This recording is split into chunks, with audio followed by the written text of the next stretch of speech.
ಎಂಬ ಬಿರುದಿನ ಬಗ್ಗೆ ನಾವು ಸಹಿತ ಕೇಳಿದೀವಿ. ಯಾಕಂದ್ರೆ ಹರ್ಷನು ಇಮ್ಮಡಿ ಪುಲಿಕೇಶಿಗೆ ದಕ್ಷಿಣ ಪತೇಶ್ವರ ಎಂಬ ಬಿರುದು ಕೊಡ್ತಾನ. ಅದೇ ರೀತಿ ಇಮ್ಮಡಿ ಪುಲಿಕೇಶಿಯು ಹರ್ಷನಿಗೆ ಉತ್ತರ ಪತೇಶ್ವರ ಎಂಬ ಬಿರುದು ಕೊಡ್ತಾನೆ. ಇದೇ ರೀತಿ ನಾವೇನ್ ಮಾಡಿವಿ ಅಂದ್ರೆ ಇಮ್ಮಡಿ ಪುಲಿಕೇಶಿಯ ಬಗ್ಗೆ ಅಧ್ಯಯನ ಮಾಡ್ಕೊತ ಬಂದಿದ್ದೀವಿ.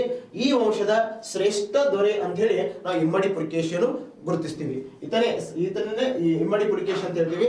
ನಾವು ಇವುಗಳನ್ನು ಕಾಲ್ಪನಿಕ ಚಿತ್ರವಾಗಿ ನೋಡ್ತೀವಿ. ಅದೇ ರೀತಿ ಈತನಿಗೆ ಇರುವಂತಹ ಬಿರುದುಗಳು ನೋಡ್ತೀವಿ.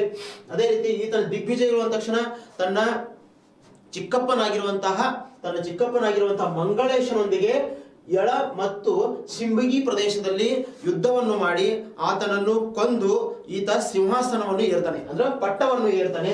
ಈತನೇ ಈ ವಂಶದ ಶ್ರೇಷ್ಠ ದೊರೆ. ಅಷ್ಟೇ ಅಲ್ಲ, ಈತ ರಾಷ್ಟ್ರಕೂಟರೊಂದಿಗೆ ಯುದ್ಧವನ್ನು ಮಾಡ್ತಾನೆ, ಅವ್ರನ್ನು ಸಹಿತ ತನ್ನ ಸಾಮಂತರನ್ನಾಗಿ ಮಾಡ್ಕೋತಾನೆ. ಅದೇ ರೀತಿ ಈತ ದಕ್ಷಿಣ ಭಾರತದ ಕೊಂಕಣ ಪ್ರಾಂತ್ಯವನ್ನು ಆಳುತ್ತಿರುವಂತಹ ಮೌರ್ಯರಾಗಿರ್ಬಹುದು, ಕದಂಬರಾಗಿರ್ಬಹುದು ಮತ್ತು ಅಳುಪರಾಗಿರ್ಬಹುದು, ತಲಕಾಡಿನ ಗಂಗರಾಗಿರ್ಬಹುದು, ಇವರು ಎಲ್ಲರನ್ನೂ ಸಹಿತ ಸೋಲಿಸಿ ತನ್ನ ಸಾಮಂತರನ್ನಾಗಿ ಮಾಡ್ಕೋತಾನೆ. ಅದೇ ರೀತಿ ನಾವು ಹರ್ಷನೊಂದಿಗೆ ಆಗಿರುವಂತಹ ಸಂಘರ್ಷದ ಬಗ್ಗೆ ನೋಡ್ತೀವಿ. ನರ್ಮದಾ ಕಾಳಗ ಅಂತ ಹೇಳ್ತೀವಿ. ಈಗ ಹರ್ಷನೊಂದಿಗೆ ಆಗಿರುವಂತಹ ಸಂಘರ್ಷದ ನಂತರದ ದಿನಗಳಲ್ಲಿ ಈತನ ಸಾಮ್ರಾಜ್ಯ ಎಲ್ಲ ಪ್ರದೇಶಗಳಲ್ಲಿ ಹಬ್ಬಿರ್ತದೆ. ಅಂದ್ರೆ ಕನ್ನಡದ ಭೂಭಾಗದಲ್ಲಿ ಸ್ಥಾಪನೆ ಆಗಿರುವಂತಹ ಒಂದು ಸಾಮ್ರಾಜ್ಯ ಇಡೀ ಭರತಖಂಡದಲ್ಲಿ ಹಬ್ಬಲು ಕಾರಣ, ಮೊಟ್ಟ ಮೊದಲಿಗೆ ಹಬ್ಬಿರುವಂತಹ ರಾಜಮನೆತನದ ಒಂದು ಸಾಮ್ರಾಜ್ಯ ಯಾವಪ್ಪ ಅಂದ್ರೆ ಇಮ್ಮಡಿ ಪುಲಿಕೇಶಿಯ ಸಾಮ್ರಾಜ್ಯ ಅಂತ ನಾವು ಹೇಳ್ತೀವಿ. ಅದೇ ರೀತಿ ನರ್ಮದಾ ಕಾಳಗದ ನಂತರ ಈತನ ಸಂಘರ್ಷಗಳು ಇದೇ ರೀತಿ ನಿಲ್ಲಲ್ಲ. ಈತ ಸಂಗಮ ಮನೆತನಗಳಾಗಿರುವಂತಹ ಚೇರ, ಚೋಳ ಮತ್ತು ಪಾಂಡ್ಯರೊಂದಿಗೆ ಸಹಿತ ಸಂಘರ್ಷಕ್ಕಿಳಿತಾನೆ. ಅವರನ್ನು ಸಹಿತ ತನ್ನ ಸಾಮಂತರನ್ನಾಗಿ ಮಾಡಿಕೊಳ್ಳುವುದರ ಮುಖಾಂತರ ಅವರ ಕಪ್ಪು ಕಾಣಿಕೆಗಳನ್ನು ಸ್ವೀಕರಿಸ್ತಾನೆ. ಅದೇ ರೀತಿ ಇಲ್ಲಿ ನೋಡಿ, ಸಂಗಮ ಮನೆತನ ಅಂತ ಹೇಳಿದೆ, ಚೇರ, ಚೋಳ, ಪಾಂಡ್ಯ ಅಂತ ಹೇಳಿದೆ. ಅದೇ ರೀತಿ ಪಲ್ಲವರೊಂದಿಗೆ ಸಹಿತ ಈತ ಸಂಘರ್ಷವನ್ನು ಮಾಡ್ತಾನೆ. ಪಲ್ಲವರೊಂದಿಗೆ ಇವರ ಸಂಘರ್ಷ ವಂಶ ಪಾರಂಪರಿಕವಾಗಿ ನಡೆದಿತ್ತು. ಶತಮಾನಗಳಿಂದ ಇವರ ಸಂಘರ್ಷಗಳು ನಡೆದಿದ್ದು. ನಾನು ಪಲ್ಲವರೊಂದಿಗೆ ಆಗಿರುವಂತಹ ಯುದ್ಧಗಳ ಬಗ್ಗೆ ಹೇಳಿದೆ. ಈ ವಂಶ ಪಾರಂಪರಿಕವಾಗಿ ನಡೆದಿರುವಂತಹ ಈ ಯುದ್ಧಗಳು ಅಂದ್ರೆ ಈ ಸಂಘರ್ಷ ಪಲ್ಲವರದು ಮತ್ತು ಬಾದಾಮಿ ಚಾಲುಕ್ಯರದ್ದು ಸ್ವಲ್ಪ ಇದರಲ್ಲಿ ನೋಡಿದಾಗ ಮುಂಬರುವ ದಿನಗಳಲ್ಲಿ ಈತನ ನಂತರ ಆಳ್ವಿಕೆಗೆ ಬರುವಂತಹ ರಾಜರಲ್ಲಿ ಅಂದ್ರೆ ವಿನಯಾದಿತ್ಯ ಆಗಿರ್ಬೋದು, ವಿಜಯಾದಿತ್ಯ ಆಗಿರ್ಬೋದು, ವಿಕ್ರಮಾದಿತ್ಯ ಆಗಿರ್ಬೋದು, ಇವರೆಲ್ಲರೂ ಸಹಿತ ಈ ಕಂಚಿ ಮತ್ತು ಬಾದಾಮಿ ನಡುವೆ ಸಂಘರ್ಷಗಳು ನಡೆಯುತ್ತಲೇ ಇರ್ತವೆ. ಮತ್ತು ಆ ಸಂಘರ್ಷಗಳು ಈ ವಂಶಕ್ಕೆ ಮತ್ತು ಆ ವಂಶಕ್ಕೆ ಅಂದ್ರೆ ಪಲ್ಲವ ವಂಶಕ್ಕೆ ಮತ್ತು ಇಮ್ಮಡಿ ಪುಲಿಕೇಶಿಯ ಈ ಬಾದಾಮಿ ವಂಶಕ್ಕೆ ಕಂಟಿನ್ಯೂ ಆಗಿ ಉಳಿದ್ಬಿಡ್ತಾವ. ಇದೇ ದಕ್ಷಿಣ ಭಾರತದ ಎರಡು ರಾಜಮನೆತನಗಳು ತನ್ನ ಕಂಟಿನ್ಯೂ ಆಗಿ ಅಂದ್ರೆ ವಂಶ ಪಾರಂಪರಿಕವಾಗಿ ಸಂಘರ್ಷಗಳನ್ನು ಮಾಡ್ತಾನೆ ಇರ್ತವ. ಇದೇ ರೀತಿ ದಕ್ಷಿಣದ ಸಾರ್ವಭೌಮತ್ವವನ್ನು ಪಡೆಯುವ ದೃಷ್ಟಿಕೋನದಿಂದ ಈ ಸಂಗಮ ಮನೆತನಗಳು ಮತ್ತು ಪಲ್ಲವರಾಗಿರ್ಬೋದು, ಬಾದಾಮಿ ಚಾಲುಕ್ಯರಾಗಿರ್ಬೋದು, ಗಂಗರಾಗಿರ್ಬೋದು, ರಾಷ್ಟ್ರಕೂಟರಾಗಿರ್ಬೋದು, ಈ ದಕ್ಷಿಣ ಭಾರತದ ರಾಜ ಮನೆತನಗಳು ಈ ಸಂಪೂರ್ಣ ದಕ್ಷಿಣ ಭಾರತದ ಮೇಲೆನೆ ತನ್ನ ರಾಜ್ಯ ಪ್ರಭುತ್ವವನ್ನು ಸಾಧಿಸಬೇಕು ಅನ್ನುವ ದೃಷ್ಟಿಯಿಂದ ಏನ್ ಮಾಡ್ತಾವ ಅಂದ್ರೆ ಸಂಘರ್ಷವನ್ನು ಮಾಡ್ತಾವ. ಇದು ಮೇನ್ ಅಂದ್ರೆ ಇಲ್ಲಿ ಹೇಳಿದ್ವಿ, ಫಲವತ್ತಾದ ಭೂಮಿಯನ್ನು ಪಡೆಯುವ ದೃಷ್ಟಿಕೋನ, ರಾಜಕೀಯ ಶ್ರೇಷ್ಠತೆ ಮತ್ತು ಆರ್ಥಿಕ ಪ್ರಾಬಲ್ಯತೆ. ಇಲ್ಲಿ ನೋಡಿ, ಫಲವತ್ತಾದ ಭೂಮಿ ಅಂದ ತಕ್ಷಣ ಈ ದಕ್ಷಿಣ ಭಾರತದಲ್ಲಿ ನೋಡಿದಾಗ ನರ್ಮದಾ ನದಿ, ಗೋದಾವರಿ ನದಿ, ಕೃಷ್ಣಾ ನದಿ, ನಂತರ ಕಾವೇರಿ ನದಿ, ಈ ರೀತಿ ಈ ದೊಡ್ಡ ದೊಡ್ಡ ನದಿಗಳೊಂದಿಗೆ ಅತಿ ಚಿಕ್ಕ ನದಿಗಳು ಸಹಿತ ಇದಾವ. ಫಲವತ್ತಾದ ಭೂಮಿ ಇದೆ. ಈ ಮಾಳವ ಪ್ರಾಂತ್ಯದಲ್ಲಿ ಶ್ರೇಷ್ಠವಾದ ಫಲವತ್ತಾದ ಭೂಮಿ ಇದೆ. ಅಷ್ಟೇ ಅಲ್ಲ, ಅರಬ್ಬಿ ಸಮುದ್ರದ ತಟ ಆಗಿರಬಹುದು, ಅಂದ್ರೆ ಜಲಮಾರ್ಗಗಳು ನಮಗೆ ಈಜಿ ಆಗುತ್ತೆ. ಈ ಕಡೆ ಬಂಗಾಳ ಕೊಲ್ಲಿ ಇದೆ. ಈ ರೀತಿ ನಾವು ಮ್ಯಾಪನ್ನೇ ಸ್ವಲ್ಪ ನೋಡಿದಾಗ, ಯಾಕಂದ್ರೆ ಭೌಗೋಳಿಕವಾಗಿ ಪ್ರಬಲವಾಗಿರುವ ಪ್ರದೇಶದಲ್ಲಿ ಆರ್ಥಿಕ ಪ್ರಾಬಲ್ಯತೆ ಇದ್ದೇ ಇರುತ್ತದೆ. ನೋಡಿ, ಇಲ್ಲಿಂದ ನಾವು ನೋಡಿದಾಗ, ಭಾರತದ ನಕಾಶೆಯನ್ನು ನೋಡಿದಾಗ ವಿದೇಶಿ ವ್ಯಾಪಾರಕ್ಕೂ ಅನುಕೂಲವಾಗಿತ್ತು.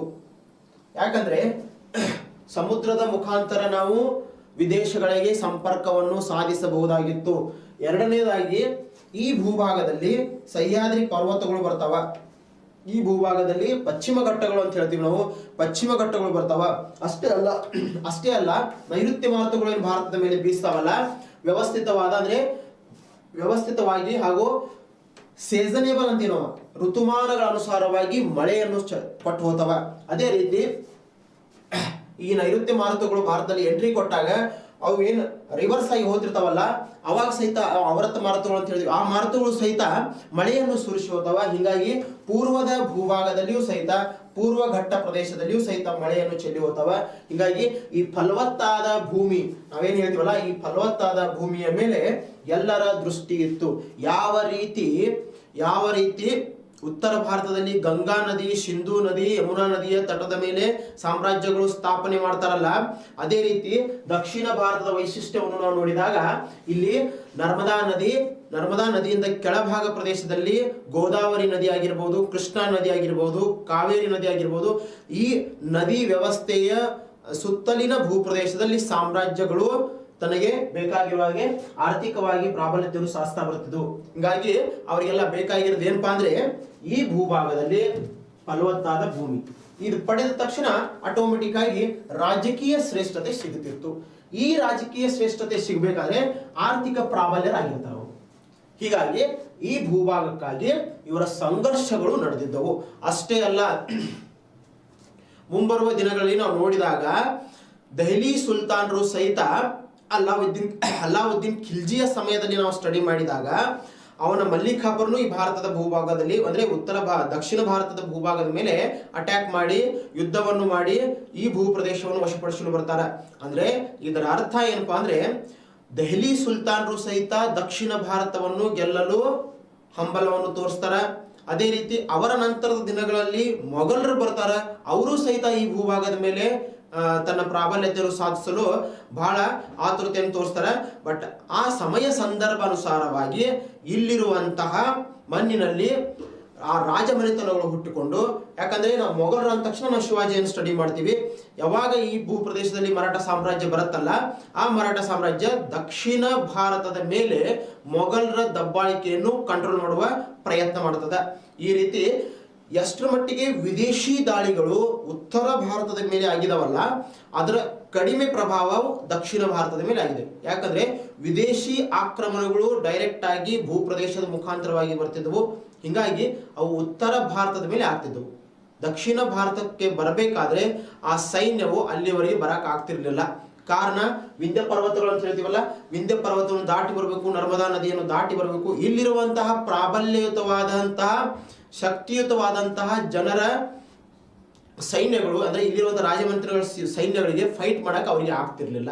ಇದು ಒಂದು ಭೌಗೋಳಿಕವಾಗಿ ನೋಡಿದಾಗ, ಅದೊಂದು ನೈತಿಕವಾಗಿ ನೋಡಿದಾಗ, ಅಥವಾ ಸ್ವಲ್ಪ ಹಿಂದೋಗಿ ನೋಡಿದಾಗ ನಮಗೆ ಗೊತ್ತಾಗುತ್ತೆ. ಏನಪ್ಪಾ ಅಂದ್ರೆ ದಕ್ಷಿಣ ಭಾರತದ ಮಣ್ಣಿನಲ್ಲಿ ಹುಟ್ಟಿರುವಂತಹ ಈ ಸೈನ್ಯಗಳು, ಈ ಸಾಮ್ರಾಜ್ಯಗಳು ಎಷ್ಟರ ಮಟ್ಟಿಗೆ ಬಲಿಷ್ಠವಾಗಿತ್ತು ಅಂದ್ರೆ ಉತ್ತರ ಭಾರತದೊಂದಿಗೆ ಫೈಟ್ ಮಾಡುವಂತ ಅಬಿಲಿಟಿ ಇವರಲ್ಲಿ ಇತ್ತು. ಯಾಕಂದ್ರೆ ಉತ್ತರ ಭಾರತೀಯರು ಯಾವತ್ತಿಗೂ ತಮ್ಮನ್ನು ಪ್ರಬಲವಾಗಿ ತಿಳ್ಕೊಂಡಿದ್ರೂ ಸಹಿತ ಈ ದಕ್ಷಿಣ ಭಾರತದ ರಾಜಮನೆತನಗಳು ತಮ್ಮನ್ನು ಯಾವತ್ತೂ ಕೆಳಮಟ್ಟದಲ್ಲಿ ನೋಡಲಿಲ್ಲ. ಮೇನ್ ಅಂದ್ರೆ ಇಲ್ಲೊಂದು ಜೀವಂತವಾದ ಉದಾಹರಣೆ ಅಂತ ಹೇಳಿದಾಗ ಇಮ್ಮಡಿ ಪುಲಿಕೇಶಿ ಮತ್ತು ಹರ್ಷವರ್ಧನನ ಕಾಳಗ ಅಂತ ಹೇಳ್ತೀವಿ. ಈ ರೀತಿ ನಾವು ನೋಡಿದಾಗ ನಮಗೆ ಗೊತ್ತಾಗತ್ತ.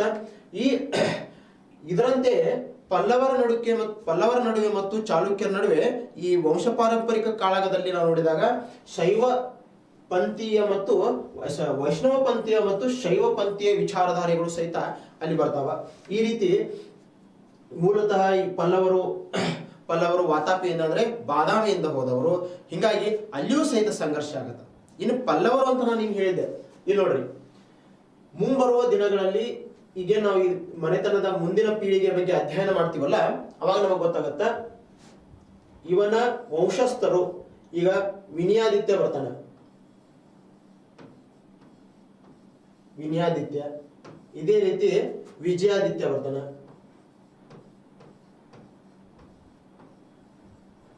ಇದೇ ರೀತಿ ವಿಕ್ರಮಾದಿತ್ಯರು ಬರ್ತಾರ.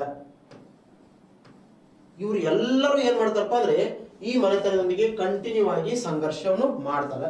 ಹಾಗಾದ್ರೆ ಈ ಮನೆತನವನ್ನು ನಾವು ನೋಡಿದಾಗ 1ನೇ ಮಹೇಂದ್ರ ವರ್ಮ ಬರ್ತಾನೆ, ಇಲ್ಲಿ 1ನೇ ನರಸಿಂಹ ವರ್ಮ ಬರ್ತಾನೆ. ಹಂಗೆ ಅಲ್ಲಿ ಮುಂದೆ ಹೋದಾಗ ಇಲ್ಲಿ 2ನೇ ಮಹೇಂದ್ರ ವರ್ಮ ಬರ್ತಾನೆ, ಇಲ್ಲಿ ಮತ್ತ 2ನೇ ನರಸಿಂಹ ವರ್ಮ ಬರ್ತಾರೆ. ಇವರ ನಡುವೆ ಮತ್ತು ಇವರ ನಡುವೆ ಕಂಟಿನ್ಯೂ ಆಗಿ ಕಂಚಿ ಭೂಪ್ರದೇಶವನ್ನು ವಶಪಡಿಸಲು ಮತ್ತು ಬಾದಾಮಿಯ ಭೂಪ್ರದೇಶವನ್ನು ವಶಪಡಿಸಿಕೊಳ್ಳಲು ಸಂಘರ್ಷಗಳು ನಡೀತಾವೆ.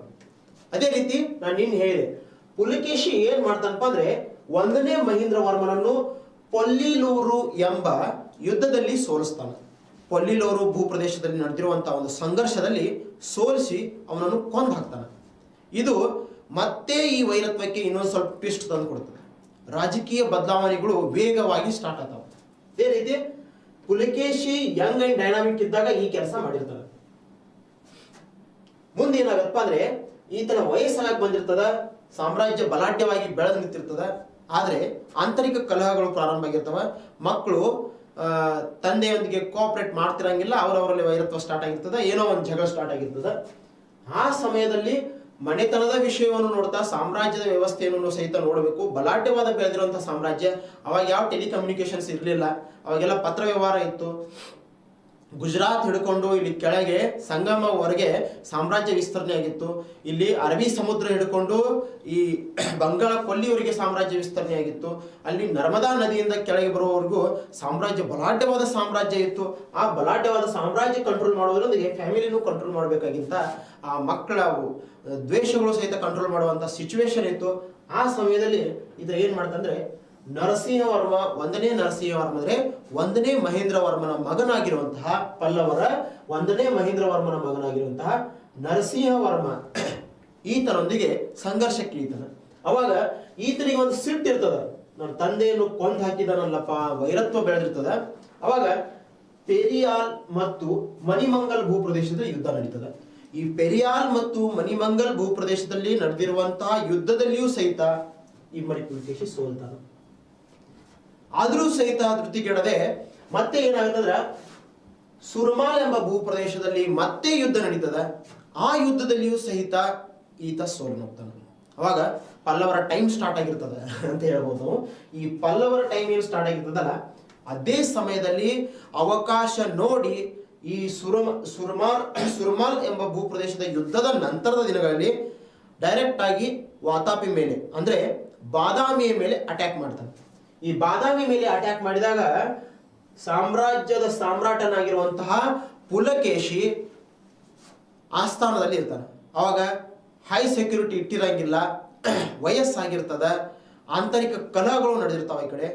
ಅದೇ ಅವಕಾಶವನ್ನು ನೋಡಿ ಈತ ನರಸಿಂಹವರ್ಮ ಈತನನ್ನು ಹೊಡೆದಾಕ್ತಾನೆ. ಈತನನ್ನು ಹೊಡೆದಾಕಿ ಕೊಲ್ತಾನ.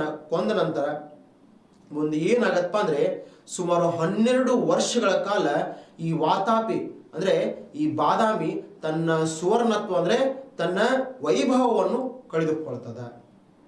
ಅವಾಗ ಏನಾಗತ್ತಪ್ಪ ಅಂದ್ರೆ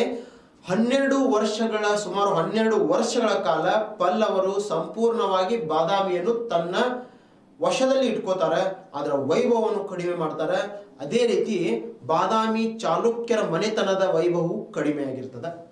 ಅವಾಗ 12 ವರ್ಷಗಳ ಕಾಲ ಕಗ್ಗತ್ತಲ ನಾಡಾಗಿ ಉಳಿದು ಬಿಡ್ತದೆ. ಈ ರೀತಿ ಆಗತ್ತೆ. ಬಟ್ ಮತ್ತೆ ನಾವು ಈತನ ಪರಾಕ್ರಮಗಳು ನೋಡಿದಾಗ 632ರಲ್ಲಿ ಕ್ರಿಸ್ತಶಕ 632ರಲ್ಲಿ ಅಂದ್ರೆ ಬಾದಾಮಿ ಚಾಲುಕ್ಯರ ಇಮ್ಮಡಿ ಪುಲಕೇಶಿಯ ಸಾಮ್ರಾಜ್ಯ ಗುಜರಾತ್ ಸೌರಾಷ್ಟ್ರ ಪ್ರದೇಶದಿಂದ ಹಿಡ್ಕೊಂಡು ನರ್ಮದಾ ನದಿ ಭೂಪ್ರದೇಶವನ್ನು ಹಿಡ್ಕೊಂಡು ಇಲ್ಲಿ ಸಂಗಮವರೆಗೆ ಸಂಗಮ ರಾಜಮನೆತನಗಳವರೆಗೆ ತನ್ನ ಸಾಮ್ರಾಜ್ಯವನ್ನು ವಿಸ್ತರಣೆ ಮಾಡಿದ್ದ. ಕಾವೇರಿಯ ಭೂಪ್ರದೇಶವನ್ನು ದಾಟಿ ಸಾಮ್ರಾಜ್ಯ ವಿಸ್ತರಣೆ ಮಾಡಿದ್ದ. ಆ ಸಮಯದಲ್ಲಿ ಒಮರ್ ಎಂಬ ಅರಬ್ ದೊರೆ ಏನ್ ಮಾಡ್ತಾನಪ್ಪ ಅಂದ್ರೆ ಭಾರತದ ಮೇಲೆ ಅಂದ್ರೆ ಖಲೀಫರ್ ಅಂತ ಹೇಳ್ತೀವಿ ನಾವು, ಬಾಗ್ದಾದಿನ ಖಲೀಫರ್ ಅಂತ ಏನ್ ಹೇಳ್ತೀವಲ್ಲ, ಈ ಬಾಗ್ದಾದಿನ ಖಲೀಫನಾಗಿರುವಂತಹ ಒಮರ್ ಎಂಬ ದೊರೆ ಭಾರತದ ಮೇಲೆ ಕಣ್ಣಿಟ್ಟಿರ್ತಾನೆ. ಈತ ಏನ್ ಮಾಡ್ತಾನಂದ್ರೆ ಗುಜರಾತಿನ ತೀರ ಪ್ರದೇಶದ ಮೇಲೆ ಅಂದ್ರೆ ಕರಾವಳಿ ತೀರ ಪ್ರದೇಶದ ಕಡೆಯಿಂದ ಭಾರತದಲ್ಲಿ ಎಂಟ್ರಿ ಕೊಡ್ಬೇಕಂತ ಹೇಳಿ ಭಾರತಕ್ಕೆ ಬರ್ತಿರ್ತಾನೆ. ತನ್ನ ಸೈನ್ಯ ಸಮೇತ ಭಾರತಕ್ಕೆ ಬರುತ್ತಿರುವಾಗ ಅವನನ್ನು ತಡೆ ಹಿಡಿದು ಅಲ್ಲಿಂದನೇ ಹೊಳಿ ಕಳಿಸಿರುವಂತ ಕೆಲಸ ಯಾರು ಮಾಡ್ತಾನೆ ಅಂದ್ರೆ ಇಮ್ಮಡಿ ಪುಲಕೇಶಿ ಮತ್ತು ಕರ್ನಾಟ ಬಲ ಎಂಬ ಸೈನ್ಯ. ಯಾಕಂದ್ರೆ ಇಮ್ಮಡಿ ಪುಲಕೇಶಿಯ ಸೈನ್ಯವನ್ನು ಕರ್ನಾಟ ಬಲ ಎಂದು ಕರೆಯುತ್ತಿದ್ರು.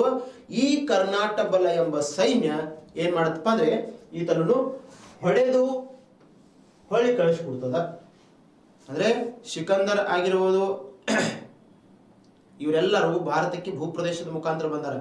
ಆದ್ರೆ ಈತ ಸಮುದ್ರದ ತೀರ ಪ್ರದೇಶದಿಂದ ಎಂಟ್ರಿ ಕೊಡುವಂತ ಸಂದರ್ಭದಲ್ಲಿ ಇದು ಇತಿಹಾಸದಲ್ಲಿ ಎಷ್ಟು ಮಟ್ಟಿಗೆ ಮೆನ್ಷನ್ ಇದೆ ಅಂತಿತ್ತು, ಈತ ಅವತ್ತೇ ಅದನ್ನು ಹೊಳ್ಳಿ ಕಳಿಸ್ಕೊಟ್ಟಿರ್ತಾನೆ. ಭಾರತಕ್ಕೆ ಬರುವಂಗಿಲ್ಲ ಅನ್ನೋ ಲೆವೆಲ್ದಾಗ ಇನ್ಫಾರ್ಮೇಶನ್ ಕೊಟ್ಟು ಹೊಳ್ಳಿ ಕಳಿಸ್ಕೊಟ್ಟಿರ್ತಾನೆ. ಅದೇ ರೀತಿ ಮುಂದೆ ಏನಾಗತ್ತಪ್ಪ ಅಂದ್ರೆ ತಬ್ರಿ ಎಂಬವರ ಪ್ರಕಾರ ಪರ್ಷಿಯಾದ ಅರಸನಾಗಿರುವಂತಹ ಖುಸ್ರೋ ಅಂತ ಬರ್ತಾನೆ. ಪರ್ಷಿಯಾದ ದೊರೆ ಖುಸ್ರೋ ಪುಲಕೇಶಿಯ ಆಸ್ಥಾನಕ್ಕೆ ರಾಯಭಾರಿಯನ್ನು ಕಳಿಸಿಕೊಡ್ತಾನೆ. ಆ ರಾಯಭಾರಿಯನ್ನು ಬರಮಾಡಿಕೊಳ್ಳುತ್ತಿರುವಂತಹ ಒಂದು ಸ್ತಬ್ಧ ಚಿತ್ರ, ಅದು ಚಿತ್ರ ಅಂತ ಹೇಳ್ತೀವಿ, ಅಜಂತಾದ 1ನೇ ಗುಹೆಯಲ್ಲಿ ಕಂಡು ಬರ್ತದೆ.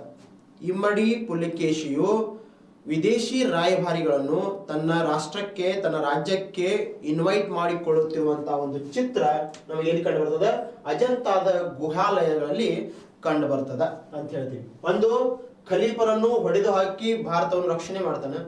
ಸೆಕೆಂಡ್ ಒನ್ ಅಂದ್ರೆ ತಬ್ರಿ ಎಂಬ ಇತಿಹಾಸಕಾರನ ಪ್ರಕಾರ ಪರ್ಷಿಯಾದ ಖುಸ್ರೋ ದೊರೆ ಕಳಿಸಿಕೊಟ್ಟಿರುವಂತಹ ರಾಯಭಾರಿಯನ್ನು ಈತ ತನ್ನಲ್ಲಿ ಇನ್ವೈಟ್ ಮಾಡ್ಕೊಳ್ತಾನೆ. ಆ ಸ್ತಬ್ಧ ಚಿತ್ರ 1ನೇ ಗುಹೆ, ಅಜಂತಾದ 1ನೇ ಗುಹೆಯಲ್ಲಿ ಕಂಡು ಬರ್ತದ ಅಂತ ಹೇಳ್ತೀವಿ. ಅದೇ ರೀತಿ ಮತ್ತೊಬ್ಬ ವಿದೇಶಿ ಪ್ರವಾಸಿಗ ಅಂತ ನೋಡಿದಾಗ ನಾವು ಈತನ ಕಾಲದಲ್ಲಿ ಹುಯೆನ್ತ್ಸಾಂಗ್ ಬರ್ತಾನೆ. ಯಾರ್ರಿ? ಹುಯೆನ್ತ್ಸಾಂಗ್ ಬರ್ತಾನೆ. ಈ ಹುಯೆನ್ತ್ಸಾಂಗ್ನು 641 ಸಮಯದಲ್ಲಿ ಭಾರತಕ್ಕೆ ಬಂದಿರ್ತಾನೆ. ಈತ ಬಂದಿರುವ ಉದ್ದೇಶ ಭಾರತದಲ್ಲಿರುವಂತಹ ಬೌದ್ಧ ಧರ್ಮವನ್ನು ತನ್ನ ರಾಷ್ಟ್ರಕ್ಕೆ, ಚೀನಾದ ಭೂಪ್ರದೇಶಕ್ಕೆ ತೆಗೆದುಕೊಂಡು ಹೋಗಬೇಕು ಎಂಬ ದೃಷ್ಟಿಕೋನ ಇಟ್ಕೊಂಡು ಭಾರತಕ್ಕೆ ಬಂದಿರ್ತಾನೆ. ಭಾರತದಲ್ಲಿರುವಂತಹ ಬೌದ್ಧ ಧರ್ಮದ ಅಧ್ಯಯನಕ್ಕಾಗಿ ಬಂದಿರ್ತಾನೆ. ಭಾರತದಲ್ಲಿರುವಂತಹ ತತ್ವಶಾಸ್ತ್ರವನ್ನು ಅಧ್ಯಯನ ಮಾಡಲು ಬಂದಿರ್ತಾನೆ. ಹಿಂಗಾಗಿ ಈತ ಭಾರತಕ್ಕೆ ಬಂದು ಬಹಳ ದಿನಗಳ, ಸುಮಾರು 20 ವರ್ಷಗಳವರೆಗೆ ಭಾರತದಲ್ಲಿ ಇರ್ತಾನೆ. ಈತ ನಳಂದಾ ವಿಶ್ವವಿದ್ಯಾಲಯದಲ್ಲಿ ಅಧ್ಯಯನ ಮಾಡ್ತಾನೆ, ತಕ್ಷಶಿಲೆಗೆ ವಿಸಿಟ್ ಕೊಡ್ತಾನೆ, ಅಲ್ಲಿಯೂ ಅಧ್ಯಯನ ಮಾಡ್ತಾನೆ. ಈ ರೀತಿ ಈತ ಏನ್ ಮಾಡ್ತಾನಂದ್ರೆ ಭಾರತದ ಭೂಭಾಗದಲ್ಲಿ ಇರ್ತಾನೆ.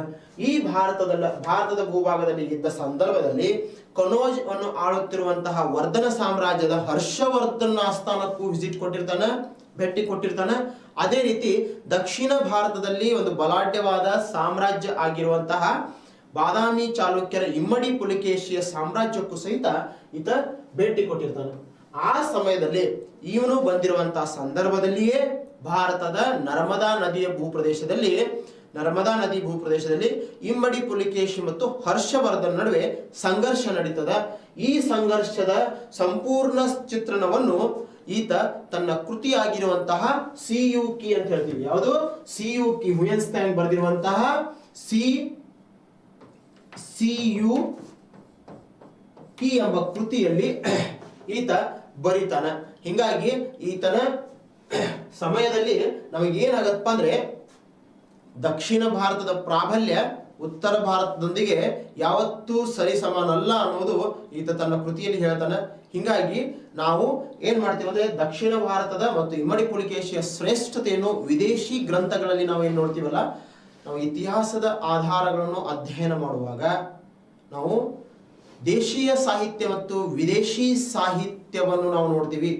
ಆ ವಿದೇಶಿ ಸಾಹಿತ್ಯದಲ್ಲಿ ಈತನು ಕೊಟ್ಟಿರುವಂತಹ ಕೃತಿ ಮತ್ತು ಈತನು ಕೊಟ್ಟಿರುವಂತಹ ಲೇಖನಗಳು ನಮಗೆ ವಿದೇಶಿ ಸಾಹಿತ್ಯವಾಗಿ ಭಾರತದ ಇತಿಹಾಸವನ್ನು ತಿಳಿದುಕೊಳ್ಳಲು ಸಹಾಯ ಆಗತ್ತ ಅನ್ನೋದು ಇದೊಂದು ಜೀವಂತ ಉದಾಹರಣೆ. ಇದು ಆತನ ಚಿತ್ರ. ಈಗೇನ್ ನೀವು ಟೂರಿಸ್ಟ್ ಬ್ಯಾಗ್ಗಳನ್ನು ಹಾಕೊಂಡು ಹೋಗ್ತಿರಲ್ಲ, ಎಲ್ಲಾದ್ರೂ ಹೋಗ್ಬೇಕಾದ್ರೆ, ಪ್ರವಾಸ ಮಾಡ್ಬೇಕಾದ್ರೆ ಹಿಂದೊಂದು ದೊಡ್ಡ ಬ್ಯಾಗ್ ಹಾಕೊಂಡು ಹೋಗ್ತಿರಲ್ಲ, ನೀವು ಮಾಡುತ್ತಿರುವಂತ ಇವತ್ತಿನ ಫ್ಯಾಷನ್ ಆತ ಅವತ್ತೇ ಮಾಡಿ ಮುಗಿಸಿದಾನೆ ಅನ್ನೋದು ನಮ್ಮ ತಲೆಯಾಗ ಇರಬೇಕು. ಅಂದ್ರೆ ನಾವೇನ ಟೂರಿಸ್ಟ್ ಬ್ಯಾಗ್ ಅನ್ನ ಹಿಂದೆ ಹಾಕೊಂಡು ಹೋಗ್ತೀವಲ್ಲ, ಆ ಟೂರಿಸ್ಟ್ ಬ್ಯಾಗ್ ಆತ ಸಾವಿರಾರು ವರ್ಷಗಳ ಹಿಂದೆನೆ ಯೂಸ್ ಮಾಡ್ತಿದ್ದ. ಇಲ್ಲಿ ಚಿತ್ರದಲ್ಲಿ ನಮಗೆ ಗೊತ್ತಾಗತ್ತ. ಇದು ನೋಡ್ರಿ, ಈ ವ್ಯವಸ್ಥೆಯಲ್ಲಿ ಅವ್ನಿಗೆ ಏನು ಬೇಕೋ ಬ್ಯಾಡೋ ಎಲ್ಲ ಹಿಡ್ಕೊತಿದ್ದ. ಅದ್ರ ಕುರ್ಚಿ ಹಿಡ್ಕೊಂಡು, ಬಟ್ಟೆ ಹಿಡ್ಕೊಂಡು, ತನಗೆ ಬೇಕಾಗಿರೋ ಪುಸ್ತಕಗಳು ಹಿಡ್ಕೊಂಡು, ಅಲ್ಲಿ ಇಲ್ಲಿ ಏನೇನು ಎಬ್ಸ್ಕೊಂಡು ಬಂದಿರ್ತಾನಲ್ಲ, ಆ ವಸ್ತುಗಳನ್ನು ಸಹಿತ ಅದ್ರ ಹಿಡ್ಕೊಂಡು ಹೋಗಿರ್ತಾನ. ಈತ ಬೌದ್ಧ ಸನ್ಯಾಸಿ, ಭಾರತಕ್ಕೆ ಬಂದಿದ್ದು ಚೈನಾದಿಂದ ಬಂದಿರ್ತಾನ, ಬೌದ್ಧ ಧರ್ಮದ ಅಧ್ಯಯನಕ್ಕಾಗಿ ಬಂದಿರ್ತಾನ, ಭಾರತದ ತತ್ವಶಾಸ್ತ್ರವನ್ನು ಅಧ್ಯಯನ ಮಾಡಲು ಬಂದಿರ್ತಾನ. ಅದೇ ಸಂದರ್ಭದಲ್ಲಿ ನರ್ಮದಾ ನದಿ ಕಾಳಗದ ಬಗ್ಗೆ ತನ್ನ ಪುಸ್ತಕದಲ್ಲಿ ವರ್ಣನೆಯನ್ನು ಮಾಡ್ತಾನ ಅನ್ನೋದು ಗೊತ್ತಾಗತ್ತ. ಹರ್ಷವರ್ಧನನ ಆಸ್ಥಾನಕ್ಕೂ ವಿಸಿಟ್ ಕೊಟ್ಟಿರ್ತಾನ ಮತ್ತು ದಕ್ಷಿಣ ಭಾರತದ ಇಮ್ಮಡಿ ಪುಲಕೇಶಿಯ ಆಸ್ಥಾನಕ್ಕೂ ಭೇಟಿಯನ್ನು ಕೊಟ್ಟಿರ್ತಾನ ಅನ್ನೋದು ನಮಗೆ ಗೊತ್ತಾಗತ್ತ. ಅದೇ ರೀತಿ ನಾನು ಸ್ಪೆಷಲ್ ಆಗಿ ಹೇಳ್ತೀನಿ, ಎಲ್ಲರಿಗೂ ಏನಾಗಿದೆ ಅಂದ್ರೆ ಮೆಸೇಜ್ ಮಾಡಕ್ ಅನುಕೂಲ ಆಗ್ತಾ ಇಲ್ಲ. ಎಲ್ಲ ಟೀಚರ್ಸು ತನ್ನ ಟೆಲಿಗ್ರಾಮ್ ಚಾನೆಲ್ಸ್ ಅನ್ನ ಕೊಟ್ಟಿದ್ದಾರೆ. ಆ ಟೆಲಿಗ್ರಾಮ್ ಚಾನೆಲ್ ಮುಖಾಂತರ ನೀವೇನ್ ಮಾಡ್ತಾ ಇದ್ರಿ, ಕ್ವಶನ್ಸ್ ಕೇಳ್ತಾ ಇದ್ರಿ ಅಥವಾ ಒಂದು ಅಪ್ಡೇಟ್ಸ್ ನ ತಗೋತಿದ್ರಿ. ಇಲ್ಲಿ ನಾನು ಟೆಲಿಗ್ರಾಮ್ ಚಾನೆಲ್ಸ್ನೇ ಮಾಡಿರಲಿಲ್ಲ. ಯಾಕಂದ್ರೆ ನಾನು ಮ್ಯಾನೇಜ್ಮೆಂಟು ಮಾಡಬೇಕು ಪ್ಲಸ್ ಈ ಕ್ಲಾಸ್ನು ಮಾಡಬೇಕು, ನನಗೆ ಕಾಲರ್ ಇಶ್ಯೂ ಮಾಡಕ್ಕೆ ಟೈಮ್ ಸಿಗಲ್ಲ. ಇವೆರಡೂ ಮಾಡೋಕ್ಕಾಗಲ್ಲ ಅನ್ನೋ ದೃಷ್ಟಿಯಿಂದ ನಾನು ಮಾಡಲಾಗಿದೆ. ಬಟ್ ವಿದ್ಯಾರ್ಥಿಗಳಿಗೆ ಅನುಕೂಲ ಆಗಲಿ ಅನ್ನೋ ದೃಷ್ಟಿಯಿಂದ ನಾನು ಮಾಡಿದ್ದೀನಿ, ಟೆಲಿಗ್ರಾಮ್ ಚಾನೆಲ್ ಮಾಡಿದ್ದೀನಿ. ನಾನು ಇಲ್ಲಿ ಬರೀತೀನಿ,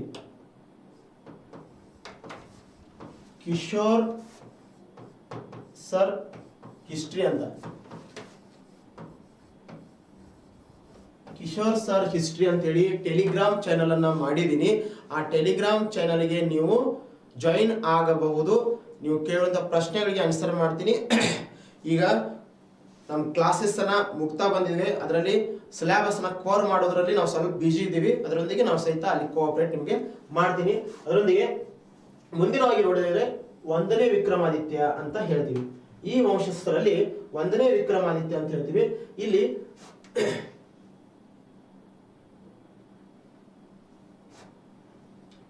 1ನೇ ವಿಕ್ರಮಾದಿತ್ಯ ಅಂದ ತಕ್ಷಣ ಈತ ಬಾದಾಮಿಯನ್ನು ವಿಮೋಚನಗೊಳಿಸಿದ ಅಂತ ಹೇಳ್ತೀವಿ. ಅಂದ್ರೆ 12 ವರ್ಷಗಳ ಕಾಲ ಇಮ್ಮಡಿ ಪುಲಕೇಶಿಯ ಕಾಲದಲ್ಲಿ, ಅಂದ್ರೆ ಇಮ್ಮಡಿ ಪುಲಕೇಶಿಯ ಮರಣಾನಂತರ ದಿನಗಳಲ್ಲಿ ಈ ಬಾದಾಮಿಯು ಪಲ್ಲವರ ಕೈವಶವಾಗಿತ್ತು. ಈ ಬಾದಾಮಿಯನ್ನು ವಶಪಡಿಸಿಕೊಂಡು ಭವ್ಯವಾದ ಸಾಮ್ರಾಜ್ಯವನ್ನು ಮರುಸ್ಥಾಪನೆ ಮಾಡಿರುವಂತಹ ಹೆಗ್ಗಳಿಕೆ ಯಾರಿಗೆ ಸಿಗತ್ತ ಅಂದ್ರೆ 1ನೇ ವಿಕ್ರಮಾದಿತ್ಯನಿಗೆ ಸಿಗತ್ತ.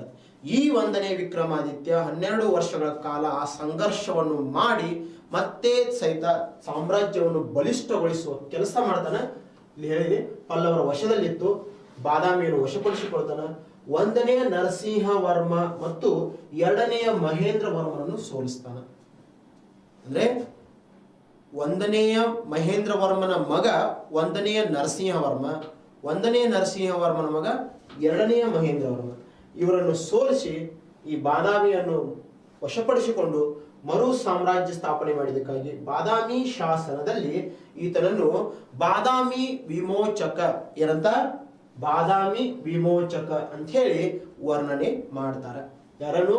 1ನೇ ವಿಕ್ರಮಾದಿತ್ಯ 12 ವರ್ಷಗಳ ಕಾಲ ಪಲ್ಲವರ ವಶದಲ್ಲಿರುವಂತಹ ಬಾದಾಮಿಯನ್ನು ವಶಪಡಿಸಿಕೊಂಡು ಬಾದಾಮಿಯ ವಂಶವನ್ನು ಮರುಸ್ಥಾಪನೆ ಮಾಡಿ ಪಲ್ಲವರ 1ನೇ ನರಸಿಂಹವರ್ಮ ಮತ್ತು 2ನೇ ಮಹೇಂದ್ರ ವರ್ಮನನ್ನು ಸೋಲಿಸಿ ಮತ್ತೆ ಏನ್ ಮಾಡ್ತಾನೆ ಅಂದ್ರೆ ಬಾದಾಮಿಯಲ್ಲಿ ಭವ್ಯವಾದ ಸಾಮ್ರಾಜ್ಯ ಸ್ಥಾಪನೆ ಮಾಡ್ತಾನೆ. ಅದಕ್ಕಾಗಿ ಬಾದಾಮಿ ಶಾಸನವು ಈತನನ್ನು ಬಾದಾಮಿಯ ವಿಮೋಚಕ ಎಂದು ಹೇಳಿ ವರ್ಣನೆ ಮಾಡ್ತದೆ. ಇದೇ ರೀತಿ ಎಷ್ಟೋ ಜನ ಏನ್ ಹೇಳ್ತಿದಾರೆ, ನಾವು ನೋಟ್ಸ್ ಮಾಡಬೇಕು ಸರ್ ಅಂತ ಹೇಳ್ತಿದ್ದಾರೆ. ಬಟ್ ನಾನು ಈ ನೋಟ್ಸ್ ಮಾಡಬೇಕಾದ್ರೆ ನೀವು ಸ್ಕ್ರೀನ್ಶಾಟ್ ಹೊಡ್ಕೊಂಡು ಇಟ್ಕೊಂಡು ನೀವು ನೋಟ್ಸ್ ಮಾಡಬಹುದು. ನಾವು ವೀಕ್ಲಿ ನೋಟ್ಸ್ ಅನ್ನ ನಮ್ಮ ಆಪ್ ನಲ್ಲಿ ಹಾಕಿರ್ತೀವಿ, ಅದರ ಸದುಪಯೋಗ ನೀವು ಪಡೆದುಕೊಳ್ಳಿ. ಅದರೊಂದಿಗೆ ನೀವು ಆ ಸ್ಕ್ರೀನ್ಶಾಟ್ ಹೊಡ್ಕೊಂಡು ನೀವು ನೋಟ್ಸ್ ಅನ್ನ ಪ್ರಿಪೇರ್ ಮಾಡಬಹುದು. ಮೊದಲೇ ಹೇಳಿದೆ, ನನ್ನ ಟೆಲಿಗ್ರಾಮ್ ಚಾನೆಲ್ ಅಂತ ಹೇಳಿದೆ ನಾನು, ಕಿಶೋರ್ ಸರ್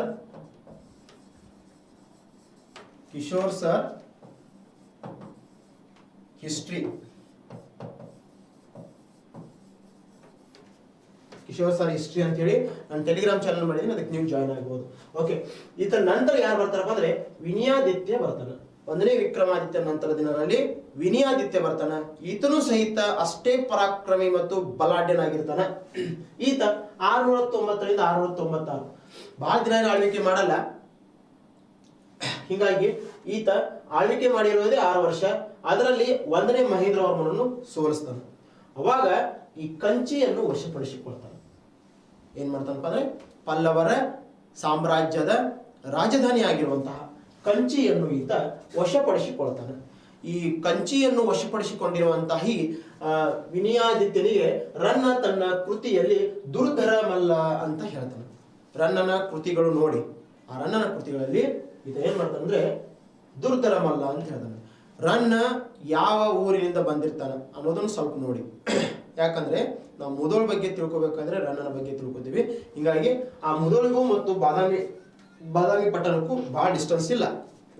ಆ ಭೂಪ್ರದೇಶದಿಂದ ಬಂದವನು ಈತ. ತನ್ನ ಕೃತಿಯಲ್ಲಿ ದುರ್ಧರ ಮಲ್ಲ ಅಂತ ಹೇಳಿ ವಿನಯಾದಿತ್ಯನನ್ನು ವರ್ಣನೆ ಮಾಡ್ತಾನೆ. ಈ ವಿನಯಾದಿತ್ಯನ ಪತ್ನಿಯ ಹೆಸರು ವಿನಯವತಿ. ಏನಂದ್ರೆ ವಿನಯವತಿ ಅಂತ ಹೆಸರಿರ್ತದ. ಅಂದ್ರೆ ಈತನು ಸಹಿತ ಪರಾಕ್ರಮ ಆಗಿರ್ತಾನೆ. ತನ್ನ ತಾತನ ಕಾಲದಲ್ಲಿ ಆಗಿರುವಂತಹ ಅವಮಾನ, ತನ್ನ ತಂದೆಯ ಕಾಲದಲ್ಲಿ ಆಗಿರುವಂತಹ ಅವಮಾನವನ್ನು ತಂದೆ ತನ್ನ ಕೈಯಿಂದ ಎಷ್ಟಾಗತ್ತೆ ಅಷ್ಟರ ಮಟ್ಟಿಗೆ ಪ್ರಯತ್ನ ಮಾಡ್ತಾನೆ. ಬಟ್ ಈತ ಒಂದು ಹೆಜ್ಜೆ ಮುಂದಿಟ್ಟು ಕಂಚಿಯನ್ನೇ ವಶಪಡಿಸಿಕೊಳ್ತಾನೆ. ಈ ರೀತಿ ಏನಾಗತ್ತಪ್ಪ ಅಂದ್ರೆ ಇವರ ನಡುವೆ ವಂಶ ಪಾರಂಪರಿಕ ವೈರತ್ವ ಬೆಳೀತದೆ. ಇದೇ ವಂಶ ಪಾರಂಪರಿಕ ವೈರತ್ವದಲ್ಲಿ ಏನ್ ಬೆಳೆದಿರುತ್ತದೆ ಅಂದ್ರೆ ಸಾಮ್ರಾಜ್ಯ ವಿಸ್ತರಣೆ ಮಾಡೋದರೊಂದಿಗೆ ಸಾಮ್ರಾಜ್ಯದ ರಾಜಧಾನಿಗಳನ್ನು ವಶಪಡಿಸಿಕೊಳ್ಳುವುದು ಇವರ ಮುಖ್ಯವಾದ ಗುರಿಯಾಗಿರ್ತದೆ. ಇದೇ ರೀತಿ ನಾನು ಹೇಳಿದೆ ನನ್ನ ಟೆಲಿಗ್ರಾಮ್ ಚಾನಲ್ ಬಗ್ಗೆ ಕಿಶೋರ್ ಸರ್ ಹಿಸ್ಟ್ರಿ ಅಂತ, ನೀವು ಇದಕ್ಕೆ ಜಾಯಿನ್ ಆಗಬಹುದು. ಪ್ರತಿ ಕ್ಲಾಸ್ ಅಲ್ಲಿ ನಾನು ಹೇಳಲ್ಲ, ಇವತ್ತು ಹೇಳ್ತಾ ಇದ್ದೀನಿ. ಓಕೆ. ಅದೇ ರೀತಿ ಈತ ನಂತರ ವಿಜಯಾದಿತ್ಯ ಅಂತ ಬರ್ತಾನೆ. ಇಮ್ಮಡಿ ಪುಲಿಕೇಶಿ ನಂತರ 1ನೇ ವಿಕ್ರಮಾದಿತ್ಯ ಬಂದ. ವಿಕ್ರಮಾದಿತ್ಯ ನಂತರ ವಿನಯಾದಿತ್ಯ ಬಂದ. ಈ ವಿನಯಾದಿತ್ಯನ ನಂತರ ಯಾರು ಬರ್ತಾರೆ ಅಂದ್ರೆ ಈತನ ಮೊಮ್ಮಗನಾಗಿರುವಂತಹ ವಿಜಯಾದಿತ್ಯ ಬರ್ತಾನೆ. ಅಂದ್ರೆ ವಿನಯಾದಿತ್ಯನ ಮೊಮ್ಮಗ ವಿಜಯಾದಿತ್ಯ ಬರ್ತಾನ. ಈತ 696ರಿಂದ 733ರವರೆಗೆ ಆಳ್ವಿಕೆ ಮಾಡ್ತಾನೆ. ಇಲ್ಲೇ ನೋಡಿ, 696ರಿಂದ 733ರವರೆಗೆ ಆಳ್ವಿಕೆಯನ್ನು ಮಾಡ್ತಾನ ಈತ ವಿನಯಾದಿತ್ಯನ ಮೊಮ್ಮಗ. ಈತನು ಸಹಿತ ತಂದೆ ತಾತ ಮುತ್ತಾತ ಮಾಡಿರುವಂತಹ ಕಾರ್ಯಗಳನ್ನೇ ಮುಂದುವರಿಸ್ಕೊಂಡು ಹೋಗ್ತಾನೆ. ಅಂದ್ರೆ ಇದೇ ವಂಶ ಪಾರಂಪರಿಕವಾದ ವೈರತ್ವ ನಡೀತದೆ. 2ನೇಯ ನರಸಿಂಹವರ್ಮನನ್ನು ಸೋಲಿಸ್ತಾನ. ಈಗ ಟೈಮ್ ಇವ್ರದ್ದು ಸ್ಟಾರ್ಟ್ ಆಗಿತ್ತು. ಅಂದ್ರೆ ನಾವು ಏರಿಳಿತಗಳನ್ನು ನೋಡ್ತೀವಿ. ಇಮ್ಮಡಿ ಪುಲಿಕೇಶಿಯ ಕಾಲದಲ್ಲಿ ಬಾದಾಮಿ ಚಾಲುಕ್ಯರ ಟೈಮ್ ಈ ರೀತಿ ಸ್ಟಾರ್ಟ್ ಆಗಿತ್ತು. ಅವನ ಕೊನೆಯ ಸಂದರ್ಭದಲ್ಲಿ ಬಾದಾಮಿ ಚಾಲುಕ್ಯರ ಟೈಮ್ ಈ ರೀತಿ ಕೆಳಗೆ ಬಂದಿತ್ತು. ಸಂಪೂರ್ಣವಾಗಿ ಇಳಿದ್ಬಿಟ್ಟಿತ್ತು. ಶೇರ್ ಮಾರ್ಕೆಟ್ ಇದ್ದಂಗೆ ಇದೆ. ಅವಾಗ ಮುಂದೆ ಏನಾಯ್ತಂದ್ರೆ 12 ವರ್ಷಗಳ ಕಾಲ ಆ ಸಂಘರ್ಷಗಳು ನಡ್ತಾ ಇದ್ದವು. ಹಿಂಗ ಟೈಮ್ ಕೆಳಗೆ ಬರತ್ತಿತ್ತದ. ಒಮ್ಮೆ 1ನೇ ವಿಕ್ರಮಾದಿತ್ಯ ಏರಿಸಿಬಿಟ್ಟ. ಕೈಲಿ ಎಷ್ಟು ಆಗಿತ್ತು ಅಷ್ಟು ಏರಿಸಿದ, ಇಲ್ಲಿವರೆಗೆ ಹೋಯ್ತದೆ. ಅದೇ ರೀತಿ ವಿನಯಾದಿತ್ಯ ಮತ್ತೆ ಇಲ್ಲಿ ಓದ್ಬಿಟ್ಟ. ಇನ್ನು ವಿಜಯಾದಿತ್ಯ ಅದಕ್ಕೆ ಇನ್ನೊಂದು ಸ್ವಲ್ಪ ಮ್ಯಾಗ ಓದ್ಬಿಟ್ಟ. ಹಿಂಗ ಬದಲಾವಣೆಗಳು ಇರ್ತಾವ. ಪ್ರತಿಯೊಬ್ಬರ ಜೀವನದಲ್ಲಿಯೂ ಇರ್ತಾವ, ಪ್ರತಿಯೊಂದು ಮನೆತನದಲ್ಲಿ ಇರ್ತಾವ. ಯಾಕಂದ್ರೆ ಕಾಲಗತಿ ಅದೇ ರೀತಿ ಸಾಗುತ್ತಾ ಇರ್ತದ. ರಾಜ್ಯವನ್ನು ಪಡೆಯಬೇಕು, ರಾಜ್ಯವನ್ನು ಆಳಬೇಕು ಅನ್ನುವಂತಹ ಆಸೆಗಳು ಈ ರೀತಿ ಮಾಡಿರ್ತಾವ. ಅದೇ ರೀತಿ ಇಲ್ಲಿ ಏನಾಗತ್ತಂದ್ರೆ ಈತ 2ನೇ ನರಸಿಂಹವರ್ಮನನ್ನು ಸೋಲಿಸಿ ಈತ ಏನ್ ಮಾಡ್ತಾನಂದ್ರೆ ಕಂಚಿಯನ್ನು ವಶಪಡಿಸಿಕೊಳ್ತಾನೆ. ಅದೇ ರೀತಿ ಕಂಚಿಯನ್ನು ಗೆದ್ದಿರುವಂತಹ ವಿಜಯದ ಸಂಕೇತವಾಗಿ, ಅಂದ್ರೆ ವಿಜಯದ ಸವಿ ನೆನಪಿಗಾಗಿ ಪಟ್ಟದ ಕಲ್ಲಿನಲ್ಲಿ ವಿಜಯೇಶ್ವರ ಎಂಬ ದೇವಾಲಯವನ್ನು ನಿರ್ಮಾಣ ಮಾಡ್ತಾರೆ. ಯಾವುದು? ವಿಜಯೇಶ್ವರ ಎಂಬ ದೇವಾಲಯವನ್ನು ನಿರ್ಮಾಣ ಮಾಡ್ತಾರೆ. ಪಟ್ಟದ ಕಲ್ಲಿನ ಭವ್ಯವಾದ ಶೈಲಿಯನ್ನು ನೋಡಿದಾಗ ವಿಜಯೇಶ್ವರ ದೇವಾಲಯ, ವಿರೂಪಾಕ್ಷ ದೇವಾಲಯ, ಮಲ್ಲಿಕಾರ್ಜುನ ದೇವಾಲಯ ಅಂತ ನೋಡ್ತೀವಿ. ಲೋಕೇಶ್ವರ, ತ್ರೈಲೋಕೇಶ್ವರ ದೇವಾಲಯ ನೋಡ್ತೀವಿ. ಅಲ್ಲಿ ಕರಿಸಿದ್ದೇಶ್ವರ ದೇವಾಲಯ, ಕಾಡಸಿದ್ದೇಶ್ವರ ದೇವಾಲಯ ಇವೆಲ್ಲ ನೋಡ್ತೀವಿ. ಅದೇ ರೀತಿ ನಂದಿ ವಿಗ್ರಹವನ್ನು ನೋಡ್ತೀವಿ. ಇವೆಲ್ಲವೂ ಪಟ್ಟದ ಕಲ್ಲಿನ ಭೂಭಾಗದಲ್ಲಿ ಸಿಗ್ತಾವ. ನಾನು ವಾಸ್ತುಶಿಲ್ಪದ ಬಗ್ಗೆ ಹೇಳುವಾಗ ಇದ್ರ ಬಗ್ಗೆ ಹೇಳ್ತೀನಿ. ಇಲ್ಲಿ ನೋಡಿ, ವಿಜಯಾದಿತ್ಯ ವಿನಯಾದಿತ್ಯನ ಮೊಮ್ಮಗ ಆಯ್ತ. ಇಮ್ಮಡಿ ಪುಲಿಕೇಶಿ ಹಾಗೆ 2ನೇ ಇಮ್ಮಡಿ ಪುಲಿಕೇಶಿ ಹಾಗೆ ಇವತ್ತೂ ಸಹಿತ ಪರಾಕ್ರಮಿ ಆಗಿರ್ತಾನ. 1ನೇ ವಿಕ್ರಮಾದಿತ್ಯನ ಹಾಗೆ ಈತನು ಸಹಿತ ಪರಾಕ್ರಮಿ ಆಗಿರ್ತಾನ. ಅದೇ ರೀತಿ ನರಸಿಂಹವರ್ಮನನ್ನು ಸೋಲಿಸಿ ಈತ ಏನ್ ಮಾಡ್ತಾನ ಅಂದ್ರೆ ವಿಜಯವನ್ನು ಗಳಿಸುವುದರೊಂದಿಗೆ ಕಂಚಿಯನ್ನು ವಶಪಡಿಸಿಕೊಳ್ತಾನ. ಕಂಚಿಯನ್ನು ವಶಪಡಿಸಿಕೊಳ್ಳುವುದರೊಂದಿಗೆ ಪಟ್ಟದ ಕಲ್ಲಿನಲ್ಲಿ ವಿಜಯೇಶ್ವರ ಎಂಬ ದೇವಸ್ಥಾನವನ್ನು ನಿರ್ಮಾಣ ಮಾಡ್ತಾನೆ. ಅದೇ ರೀತಿ ಇನ್ಯಾರು ಬರ್ತಾರಪ್ಪ ಅಂದ್ರೆ 2ನೇ ವಿಕ್ರಮಾದಿತ್ಯನೂ ಸಹಿತ ಶ್ರೇಷ್ಠವಾದ ದೊರೆ. ಇಲ್ಲಿ ಇಮ್ಮಡಿ ಪುಲಿಕೇಶಿ ಹಾಗೆ ಇಮ್ಮಡಿ ವಿಕ್ರಮಾದಿತ್ಯನು ಶ್ರೇಷ್ಠವಾದ ದೊರೆ. ಇಮ್ಮಡಿ ಎಂದರೆ 2 ಅಂದರ್ಥ. ಇದೇ ರೀತಿ ಇಮ್ಮಡಿ ಪುಲಿಕೇಶಿ ಅಂತ ಕರಿತೀವಿ, 2ನೇ ಪುಲಿಕೇಶಿ ಅಂದ ಹಾಗೆ ಇಮ್ಮಡಿ ವಿಕ್ರಮಾದಿತ್ಯನು ಅದೇ ರೀತಿ ಬರ್ತದೆ, 2ನೇ ವಿಕ್ರಮಾದಿತ್ಯ ಅಂತ ಹೇಳ್ಬೋದು. ಇವನ ಕಾಲಘಟ್ಟ ನೋಡಿದಾಗ 734ರಿಂದ 745 ಅಂತ ಹೇಳ್ತಾರೆ. ಈ ಕಾಲಘಟ್ಟದಲ್ಲಿ ಈತ ರಾಜ್ಯಭಾರವನ್ನು ಮಾಡ್ತಾನ ಅಂತ ಹೇಳ್ತಾರೆ. ಇಲ್ಲಿ ಈತನು ಸಹಿತ ತನ್ನ ವಂಶಸ್ಥರ ಹಾಗೆ ಪಲ್ಲವರೊಂದಿಗೆ ವೈರತ್ವವನ್ನೇ ಕಂಟಿನ್ಯೂ ಮಾಡಿರ್ತಾನೆ. ಇಲ್ಲಿ ನೋಡಿ 731ರಲ್ಲಿ ಎರಡನೆಯ ಪರಮೇಶ್ವರನನ್ನು ವಿಳಂದ ಎಂಬ ಯುದ್ಧದಲ್ಲಿ ವಿಳಂದ ಎಂಬ ಪ್ರದೇಶದಲ್ಲಿ ಸೋಲಿಸ್ತಾನೆ. ಇಲ್ಲಿ ವಿಳಂದ ಎಂಬ ಪ್ರದೇಶದಲ್ಲಿ ಸೋಲಿಸ್ತಾನೆ. ಯಾರನ್ನು? ಎರಡನೆಯ ಪರಮೇಶ್ವರನನ್ನು. ಈತ ಪಲ್ಲವರ ದೊರೆ. ಯಾರನ್ನು ಸೋಲಿಸ್ತಾನಪ್ಪ? ಎರಡನೆಯ ಪರಮೇಶ್ವರನನ್ನು ಸೋಲಿಸ್ತಾನ. ಇದೇ ರೀತಿ ಕ್ರಿಸ್ತಶಕ 735ರಲ್ಲಿ ನಂದಿವರ್ಮನನ್ನು ಸೋಲಿಸಿ ಮತ್ತೆ ಏನ್ ಮಾಡ್ತಾನೆ ಅಂದ್ರೆ ಕಂಚಿಯನ್ನು ವಶಪಡಿಸಿಕೊಳ್ತಾನೆ. ಇಲ್ಲೇ ನೋಡ್ರಿ, ಒಂದು ಸಾರಿ ವಾತಾಪಿಯನ್ನು ವಶಪಡಿಸಿಕೊಂಡಿರುವಂತ ಪಲ್ಲವರಿಗೆ ಪದೇ ಪದೇ ಕಂಚಿಯನ್ನು ಕಳೆದುಕೊಳ್ಳುವಂತಹ ಸಂದರ್ಭಗಳು ಬರ್ತಾ ಹೋಗ್ತಿರ್ತವ. ಇದೇ ರೀತಿ ಕಂಚಿಯನ್ನು ವಶಪಡಿಸಿಕೊಳ್ತಾನ. ಈ ಕಂಚಿಯನ್ನು ವಶಪಡಿಸಿಕೊಂಡಿರುವಂತಹ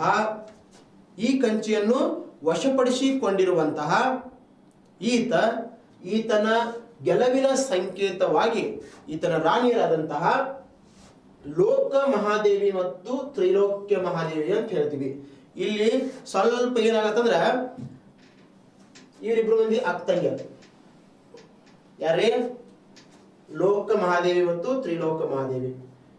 ಮೊದಲ ಅಕ್ಕಂದ ಮದುವೆ ಆಗಿರ್ತೈತಿ. ಬಟ್ ಅಕ್ಕನು ಯಾರನ್ನ ಮದುವೆ ಮಾಡ್ಕೊಂಡಿರ್ತಾಳಲ್ಲ, ನಾನು ಅಕ್ಕಿನ ಮದುವೆ ಮಾಡ್ಕೋಕೆ ಅಂತ ಹೇಳಿ ತ್ರಿಲೋಕ ಮಹಾದೇವಿ ಮದುವೆ ಮಾಡ್ಕೊಂಡಿರ್ತಾಳ. ಅವಾಗ ಈತ ಕಂಚಿಯನ್ನು ಗೆದ್ದು ಬಂದಿರ್ತಾನಲ್ಲ, ಅಕ್ಕ ಏನ್ ಮಾಡ್ತಾಳ ಅಂದ್ರ ಲೋಕೇಶ್ವರ ದೇವಾಲಯ ಅಂತ ಹೇಳಿ ವಿರೂಪಾಕ್ಷ ದೇವಾಲಯವನ್ನು ಪಟ್ಟದ ಕಲ್ಲಿನಲ್ಲಿ ಕಟ್ತಾಳೆ. ಯಾವುದು?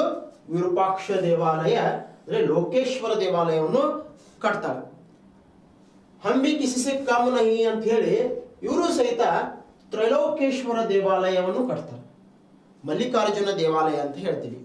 ಈ ಎರಡು ದೇವಸ್ಥಾನಗಳ ಶೈಲಿಯೇ ವಿಶ್ವ ಪಾರಂಪರಿಕ ಪಟ್ಟಿಗೆ ಸೇರುವ ಹಾಗೆ ಮಾಡಿದೆ. ಪಟ್ಟದ ಕಲ್ಲನ್ನು ವಿಶ್ವ ಪಾರಂಪರಿಕ ಪಟ್ಟಿಗೆ ಸೇರಿಸಲು ಕಾರಣ ಈ ದೇವಸ್ಥಾನಗಳ ಕೆತ್ತನೆಯ ಶೈಲಿ. ಯಾಕಂದ್ರೆ ಇವರ ಶೈಲಿಯನ್ನು ನಾವು ನೋಡಿದಾಗ ದ್ರಾವಿಡ ಶೈಲಿಯನ್ನು ಮಿಕ್ಸ್ ಮಾಡ್ತಾರ. ಅದೇ ರೀತಿ ವೇಸರ್ ಶೈಲಿ ಅಂತ ಹೇಳ್ತೀವಲ್ಲ, ಹಿಂಗಾಗಿ ಇವರ ಶೈಲಿಯು ಒಂದು ವೈಶಿಷ್ಟ್ಯತೆಯನ್ನು ಪಡೆದಿದ್ದಕ್ಕಾಗಿ ಚಾಲುಕ್ಯರ ಶೈಲಿ ಅಂತ ಕರಿತೀವಿ. ಹೀಗಾಗಿ ಇದು ಇವತ್ತಿನ ದಿನಮಾನಗಳಲ್ಲಿ ಏನಾಗಿತ್ತಪ್ಪ ಅಂದ್ರೆ ವಿಶ್ವ ಪಾರಂಪರಿಕ ಪಟ್ಟಿಗೆ ಸೇರಿಸಲ್ಪಟ್ಟಿದೆ. ನೋಡ್ರಿ, ಲೋಕ ಮಹಾದೇವಿ ಲೋಕೇಶ್ವರ ದೇವಾಲಯ ಕಟ್ಟಿಸಿದಳು. ಈ ಲೋಕೇಶ್ವರ ದೇವಾಲಯವನ್ನು ವಿರೂಪಾಕ್ಷ ದೇವಾಲಯ ಅಂತ ನಾವು ಕರಿತೀವಿ. ಯಾವುದು? ವಿರೂಪಾಕ್ಷ ದೇವಾಲಯ ಅಂತ ಕರಿತೀವಿ. ತ್ರಿಲೋಕ ಮಹಾದೇವಿಯು ತ್ರೈಲೋಕೇಶ್ವರ ದೇವಾಲಯವನ್ನು ಕಟ್ಟಿಸ್ತಾಳ. ಈ ತ್ರೈಲೋಕೇಶ್ವರ ದೇವಾಲಯ ಮಲ್ಲಿಕಾರ್ಜುನ ದೇವಾಲಯ ಅಂತ ಕರಿತೀವಿ. ಒಟ್ಟಿನಲ್ಲಿ ಹೇಳಬೇಕಾಯ್ತಂದ್ರೆ ಇಬ್ರು ಜನ ಕಟ್ಟಿರುವಂತಹ ಈ ದೇವಸ್ಥಾನಗಳು ವಿಶ್ವ ಪಾರಂಪರಿಕ ಪಟ್ಟಿಗೆ ಸೇರುವ ಹಾಗೆ ಮಾಡಿದವ. ಭಾರತದ ಪರಂಪರೆಯನ್ನು ವಿಶ್ವಕ್ಕೆ ಪರಿಚಯಿಸಿದಾರ ಅಂತ ಹೇಳ್ಬೋದು. ಇದು ಯಾವಾಗ ಕಟ್ಟಾರಪ್ಪ ಅಂದ್ರೆ ಕಂಚಿ ನಂದಿವರ್ಮನನ್ನು ಸೋಲಿಸಿ ಬಂದಂತಹ ಎರಡನೇ ವಿಕ್ರಮಾದಿತ್ಯ ಆ ಸೋಲಿನ ಸವಿ ನೆನಪಿಗಾಗಿ, ಕಂಚಿಯನ್ನು ವಶಪಡಿಸಿಕೊಂಡಿರುವಂತಹ ಸವಿ ನೆನಪಿಗಾಗಿ, ಅಂದ್ರೆ ಬಾದಾಮಿ ಚಾಲುಕ್ಯರ ಗೆಲುವಿನ ಸವಿ ನೆನಪಿಗಾಗಿ ಈ ಲೋಕೇಶ್ವರ ಮತ್ತು ತ್ರೈಲೋಕೇಶ್ವರ ದೇವಸ್ಥಾನವನ್ನು ಕಟ್ತಾರೆ. ಹಂಗಾದ್ರೆ ಇವರಿಬ್ರು ಜನ ಯಾರಿಗೆ ಮದುವೆ ಮಾಡ್ಕೋತಾರ? ಎರಡನೇ ವಿಕ್ರಮಾದಿತ್ಯನನ್ನು ವಿವಾಹ ಆಗ್ತಾರ. ಹೆಂಗ್ ವಿವಾಹ ಆಗಿರ್ತಾರ ಅಂದ್ರೆ ಅಕ್ಕ ಯಾರಿಗೆ ವಿವಾಹ ಆಗ್ಯಾಳಲ್ಲ, ತಂಗಿನೂ ಅವ್ರಿಗೆ ವಿವಾಹ ಆಗಕ್ಕಿದೆ ಅನ್ನೋ ತರ ಏನ್ ಮಾಡಿರ್ತಾರೆ? ಮದುವೆ ಆಗಿರ್ತಾರೆ. ಇದೇ ರೀತಿ ಇದರ ನಂತರ ಯಾರು ಬರ್ತಾರಪ್ಪ ಅಂದ್ರೆ ಈ ವಂಶವು 200 ವರ್ಷಗಳಿಗೆ ಸತತವಾಗಿ ಆಳ್ವಿಕೆಯನ್ನು ಮಾಡಿರುವಂತಹ ಈ ವಂಶ ಕೀರ್ತಿವರ್ಮ ಅಂತ ಹೇಳ್ತೀವಿ. ಎರಡನೆಯ ಕೀರ್ತಿವರ್ಮ. ಈತ ಎರಡನೆಯ ಕೀರ್ತಿವರ್ಮನ ಆಳ್ವಿಕೆ ಬರ್ತದ. ಈ ಕೀರ್ತಿವರ್ಮವು ಬಾದಾಮಿ ಚಾಲುಕ್ಯರ ಕೊನೆಯ ದೊರೆ ಅಂತ ಹೇಳ್ತೀವಿ. ಯಾರು? ಬಾದಾಮಿ ಚಾಲುಕ್ಯರ ಕೊನೆಯ ದೊರೆ ಅಂತ ಹೇಳ್ತೀವಿ. ಅದೇ ರೀತಿ ರಾಷ್ಟ್ರಕೂಟರ ಅರಸನಾಗಿರುವಂತಹ ದಂತಿದುರ್ಗ ಅಂತ ಹೇಳ್ತೀವಿ. ಈ ಮನೆತನದ ನಂತರದ ದಿನಗಳಲ್ಲಿ ಪ್ರಾಬಲ್ಯಕ್ಕೆ ಬಂದವರು ರಾಷ್ಟ್ರಕೂಟರು. ಈ ರಾಷ್ಟ್ರಕೂಟರು ಮಾನ್ಯಖೇಟವನ್ನು ತನ್ನ ರಾಜಧಾನಿಯನ್ನಾಗಿ ಮಾಡಿಕೊಂಡು ಆಳ್ವಿಕೆ ಮಾಡ್ತಾರೆ. ಈ ಸಾಮ್ರಾಜ್ಯದ ಸ್ಥಾಪಕ ಅಂತ ನಾವು ನೋಡಿದಾಗ ನಾವು ದಂತಿದುರ್ಗನನ್ನು ನೋಡ್ತೀವಿ. ಈ ದಂತಿದುರ್ಗ ಬಾದಾಮಿ ಚಾಲುಕ್ಯರ ಬಾದಾಮಿ ಚಾಲುಕ್ಯರ ಸಾಮಂತನಾಗಿರ್ತಾನ. ಈತ ಕೊನೆಯ ಸಂದರ್ಭಗಳಲ್ಲಿ, ಕೊನೆಯ ದಿನಮಾನಗಳಲ್ಲಿ ಏನ್ ಮಾಡ್ತಾನಪ್ಪ ಅಂದ್ರೆ ಎರಡನೇ ಕೀರ್ತಿವರ್ಮನನ್ನು ಸಂಪೂರ್ಣವಾಗಿ ಸೋಲಿಸಿ ಒಂದು ಭವ್ಯವಾದ ಸಾಮ್ರಾಜ್ಯವನ್ನು ಸ್ಥಾಪನೆ ಮಾಡ್ತಾನೆ. ಎಲ್ಲಿ? ಮಾನ್ಯಖೇಟವನ್ನು ತನ್ನ ರಾಜಧಾನಿಯನ್ನಾಗಿ ಮಾಡಿಕೊಂಡು. ಮಾನ್ಯಖೇಟ ಎಲ್ಲಿ ಬರ್ತದಪ್ಪ ಅಂದ್ರೆ ಇವತ್ತಿನ ಗುಲ್ಬರ್ಗಾ ಜಿಲ್ಲೆಯಲ್ಲಿ ಬರ್ತದ. ಕಲಬುರಗಿ ಜಿಲ್ಲೆಯಲ್ಲಿ ಬರುವಂತಹ ಮಾನ್ಯಖೇಟ ಭೂಪ್ರದೇಶವನ್ನು ತನ್ನ ರಾಜಧಾನಿಯನ್ನಾಗಿ ಮಾಡಿಕೊಂಡು ಆಳ್ವಿಕೆಯನ್ನು ಪ್ರಾರಂಭಿಸ್ತಾನೆ. ಭವ್ಯವಾದ ಸಾಮ್ರಾಜ್ಯವು ಅಂತ್ಯ ಅಂದ್ರೆ ನಾವು ಏರಿಳಿತಗಳನ್ನು ನೋಡಿದಾಗ ಬಾದಾಮಿ ಸಾಮ್ರಾಜ್ಯವು ಸ್ಥಾಪನೆ ಆಯಿತು. ಸ್ಥಾಪನೆಯಾಗಿ ಏರಿಳಿತಗಳು ಕಾಣ್ತಾ ಬೆಳೆಯುತ್ತಾ ಹೋಯಿತು. ಸಮಯ ಸಂದರ್ಭಾನುಸಾರವಾಗಿ ಉನ್ನತ ಮಟ್ಟದಲ್ಲಿ ಇಡೀ ಭಾರತ ಭೂಮಿಯನ್ನು ಆಳುವಂತಹ ಸಂದರ್ಭ ಬಂತು. ಈ ಸಂದರ್ಭಗಳ ನಂತರದಲ್ಲಿ ಇದು ಇಳಿಮುಖವನ್ನು ಪಡೆಯಿತು. ಇಳಿಮುಖ ಈ ರೀತಿ ಪಡೀತಲ್ಲ, ಯಾವತ್ತು ಕಾಣಲಾರದಂತಹ ಸೋಲನ್ನು ಕಂಡಿತು. 12 ವರ್ಷಗಳ ಭವ್ಯವಾದ ಸಾಮ್ರಾಜ್ಯವು ಈ 12 ವರ್ಷಗಳ ಕಾಲ ಕಗ್ಗತ್ತರ ನಾಡಾಗಿ ಉಳಿತು. ಮುಂದೆ ಏನಾಯ್ತಪ್ಪ ಅಂದ್ರೆ ಮತ್ತೆ ಬೆಳೆಯುತ್ತಾ ಬಂದು ಒಂದು ಭವ್ಯವಾದ ಸಾಮ್ರಾಜ್ಯವಾಗಿ ಬೆಳೆದು ನಿಂತು. ಆದರೆ ಅದಕ್ಕೆ ಸಹಿತ ಒಂದು ಕೊನೆಯ ಅಂತ್ಯ ಅನ್ನೋದು ಇದ್ದೇ ಇರ್ತದ. ಮುಂದೆ ಏನಾಗತ್ತಪ್ಪ ಅಂದ್ರೆ ಎರಡನೇ ಕೀರ್ತಿವರ್ಮನ ಕಾಲದಲ್ಲಿ ಈ ಸಾಮ್ರಾಜ್ಯ ತನ್ನ ಪ್ರಾಬಲ್ಯತೆಯನ್ನು ಕಳೆದುಕೊಳ್ಳುತ್ತದೆ. ಅವಾಗ ಇವರ ಸಾಮಂತರಾಗಿರುವಂತಹ ಯಾರು ರಾಷ್ಟ್ರಕೂಟರು ಪ್ರಬಲರಾಗ್ತಾರೆ. ಅಧಿಕಾರ ಯಾವತ್ತು ಶಾಶ್ವತ ಅಲ್ಲ ಅನ್ನೋದು ನಮಗೆ ಇತಿಹಾಸವನ್ನು ಅಧ್ಯಯನ ಮಾಡುವಾಗ ಗೊತ್ತಾಗುತ್ತದ. ಯಾಕಂದ್ರೆ ಅಧಿಕಾರ ಕೈಯಲ್ಲಿದ್ದಾಗ ನಾವು ಯಾವ ರೀತಿ ಮೆರಿತೀವಿ, ಅಧಿಕಾರ ಇಲ್ಲದೆ ಇರುವಂತ ಸಂದರ್ಭಗಳು ಅಷ್ಟೇ ಮುಜುಗರ ಪಡಿಸ್ತಾವ ಅಂತ ನಮಗೆ ಗೊತ್ತಾಗ್ತದ. ಇದು ಈ ವಂಶ ಏರಿಳಿತಗಳನ್ನು ಕಾಣ್ತಾ ಹೋಗಿದೆ, ಗೆಲುವು ನೋಡ್ತಾ ಹೋಗಿದೆ, ಸೋಲನ್ನು ಕಂಡು ನುಂಗಲಾರದಂತ ಭವ್ಯವಾದ ಸೋಲುಗಳನ್ನು ಕಂಡಿದೆ. ಅಂದ್ರೆ ಭವ್ಯವಾದ ಅಂತ ಹೇಳ್ಬೋದು ಅಂದ್ರೆ ಕೆಟ್ಟ ದುಷ್ಟ ಸೋಲನ್ನು ಕಂಡಿದೆ. ಆ ದುಷ್ಟ ಸೋಲದೊಂದಿಗೆ ಮತ್ತೆ ಬೆಳೆಯುತ್ತಾ ಹೋಗಿ ಕೊನೆಗೆ ಬೆಳೆದು ನಿಂತು ಮುಂಬರುವ ದಿನಗಳಲ್ಲಿ ಅಂತ್ಯ ಎಂಬ ಕೊನೆಯ ಕ್ಷಣಕ್ಕೆ ವಿಜಿಟ್ ಕೊಟ್ಟಿದೆ, ಅಂದ್ರೆ ಭೇಟಿ ಕೊಟ್ಟಿದೆ ಅಂತ ಹೇಳ್ತೀವಿ. ಇಲ್ಲಿ ಪ್ರಾಬಲ್ಯ ಕಡಿಮೆ ಆಗುತ್ತೆ, ರಾಷ್ಟ್ರಕೂಟರು ಪ್ರಬಲರಾಗ್ತಾರೆ. ಈ ಕನ್ನಡದ ಭೂಭಾಗದಲ್ಲಿ ರಾಷ್ಟ್ರಕೂಟರ ಆಳ್ವಿಕೆ ಪ್ರಬಲರಾಗುತ್ತದೆ. ಈ ರೀತಿ ಏನಾಗುತ್ತೆ, ರಾಷ್ಟ್ರಕೂಟರ ವಂಶವು ಸ್ಥಾಪನೆ ಆಗುತ್ತೆ. 757ರಲ್ಲಿ ಕ್ರಿಸ್ತಶಕ 757ರಲ್ಲಿ ಈ ಸಾಮ್ರಾಜ್ಯ ತನ್ನ ಅಸ್ತಿತ್ವವನ್ನು ಕಳೆದುಕೊಳ್ಳುತ್ತದೆ. ಅಂದರೆ ಈ ಸಾಮ್ರಾಜ್ಯದ ನಾವು ಆಡಳಿತವನ್ನು ನೋಡಬೇಕಾಗುತ್ತದೆ. ಈ ಆಡಳಿತವನ್ನು ಅಧ್ಯಯನ ಮಾಡೋಕ್ಕಿಂತ ಮುಂಚಿತವಾಗಿ ನಾನು ನಿಮಗೊಂದು ಹೇಳ್ತೀನಿ ನೋಡಿ. ಸಂತೋಷ್ ಲಾಡ್ ಫೌಂಡೇಶನ್ ಮತ್ತು ವಿಶ್ವದರ್ಶನ್ ಕರಿಯರ್ ಅಕಾಡೆಮಿ ಧಾರವಾಡದಲ್ಲಿ ಬರುವಂತಹ ವಿಶ್ವದರ್ಶನ್ ಕರಿಯರ್ ಅಕಾಡೆಮಿ ಎಂಬ ಸಂಸ್ಥೆಯು ಒಂದಾನೊಂದು ಕಾಲದಲ್ಲಿ ಅಂದ್ರೆ ಇದೇ 3-4 ತಿಂಗಳ ಹಿಂದೆ ಇಡೀ ಕರ್ನಾಟಕ ತುಂಬೆಲ್ಲ ಸುತ್ತಾಡಿ ಈ ಸಂತೋಷ್ ಲಾಡ್ ಫೌಂಡೇಶನ್ ಮತ್ತು ವಿಶ್ವದರ್ಶನ್ ಕರಿಯರ್ ಅಕಾಡೆಮಿ ನಡೆಸುತ್ತಿರುವಂತಹ ಒಂದು ಭವ್ಯವಾದ ಪ್ರಾಜೆಕ್ಟ್ ಅನ್ನ ಮಾಡಿ ಇಡೀ ಕರ್ನಾಟಕದ ವಿದ್ಯಾರ್ಥಿಗಳಿಗೆ ಅಂದ್ರೆ ಬಡವ ಬಲ್ಲಿದರಿಗೆ ಹೆಲ್ಪ್ ಆಗಲಿ ಅನ್ನೋ ದೃಷ್ಟಿಯಿಂದ ಆನ್ಲೈನ್ ಕ್ಲಾಸ್ ಮುಖಾಂತರ ಕೊರೋನಾದ ಸಂದರ್ಭ ಸನ್ನಿವೇಶಗಳನ್ನು ನೋಡಿಕೊಂಡು ಏನ್ ಮಾಡ್ತದ, ಆನ್ಲೈನ್ ಕ್ಲಾಸ್ ಅನ್ನು ಮಾಡಿ ಇಡೀ ಕರ್ನಾಟಕ ರಾಜ್ಯಕ್ಕೆ ಸಂತೋಷ್ ಲಾಡ್ ಸರ್ ಅವರ ಆದೇಶದಂತೆ, ಅವರ ಆಶೆಯಂತೆ ಇಡೀ ಕರ್ನಾಟಕ ರಾಜ್ಯಕ್ಕೆ ಫ್ರೀ ಆಗಿ ಕೋಚಿಂಗ್ ಕೊಡಲು ಪ್ರಾರಂಭಿಸ್ತವೆ. ಅಂದ್ರೆ ನಾವು Santosh Lad foundation Vishwadarshan career academy ನಾವು ಕರ್ನಾಟಕದ ಜನರೊಂದಿಗೆ ಇದ್ದೀವಿ, ವಿದ್ಯಾರ್ಥಿಗಳೊಂದಿಗೆ ಇದ್ದೀವಿ, ಯುವಕರೊಂದಿಗೆ ಇದ್ದೀವಿ ಅನ್ನೋದು ಗೊತ್ತಾಗುತ್ತೆ.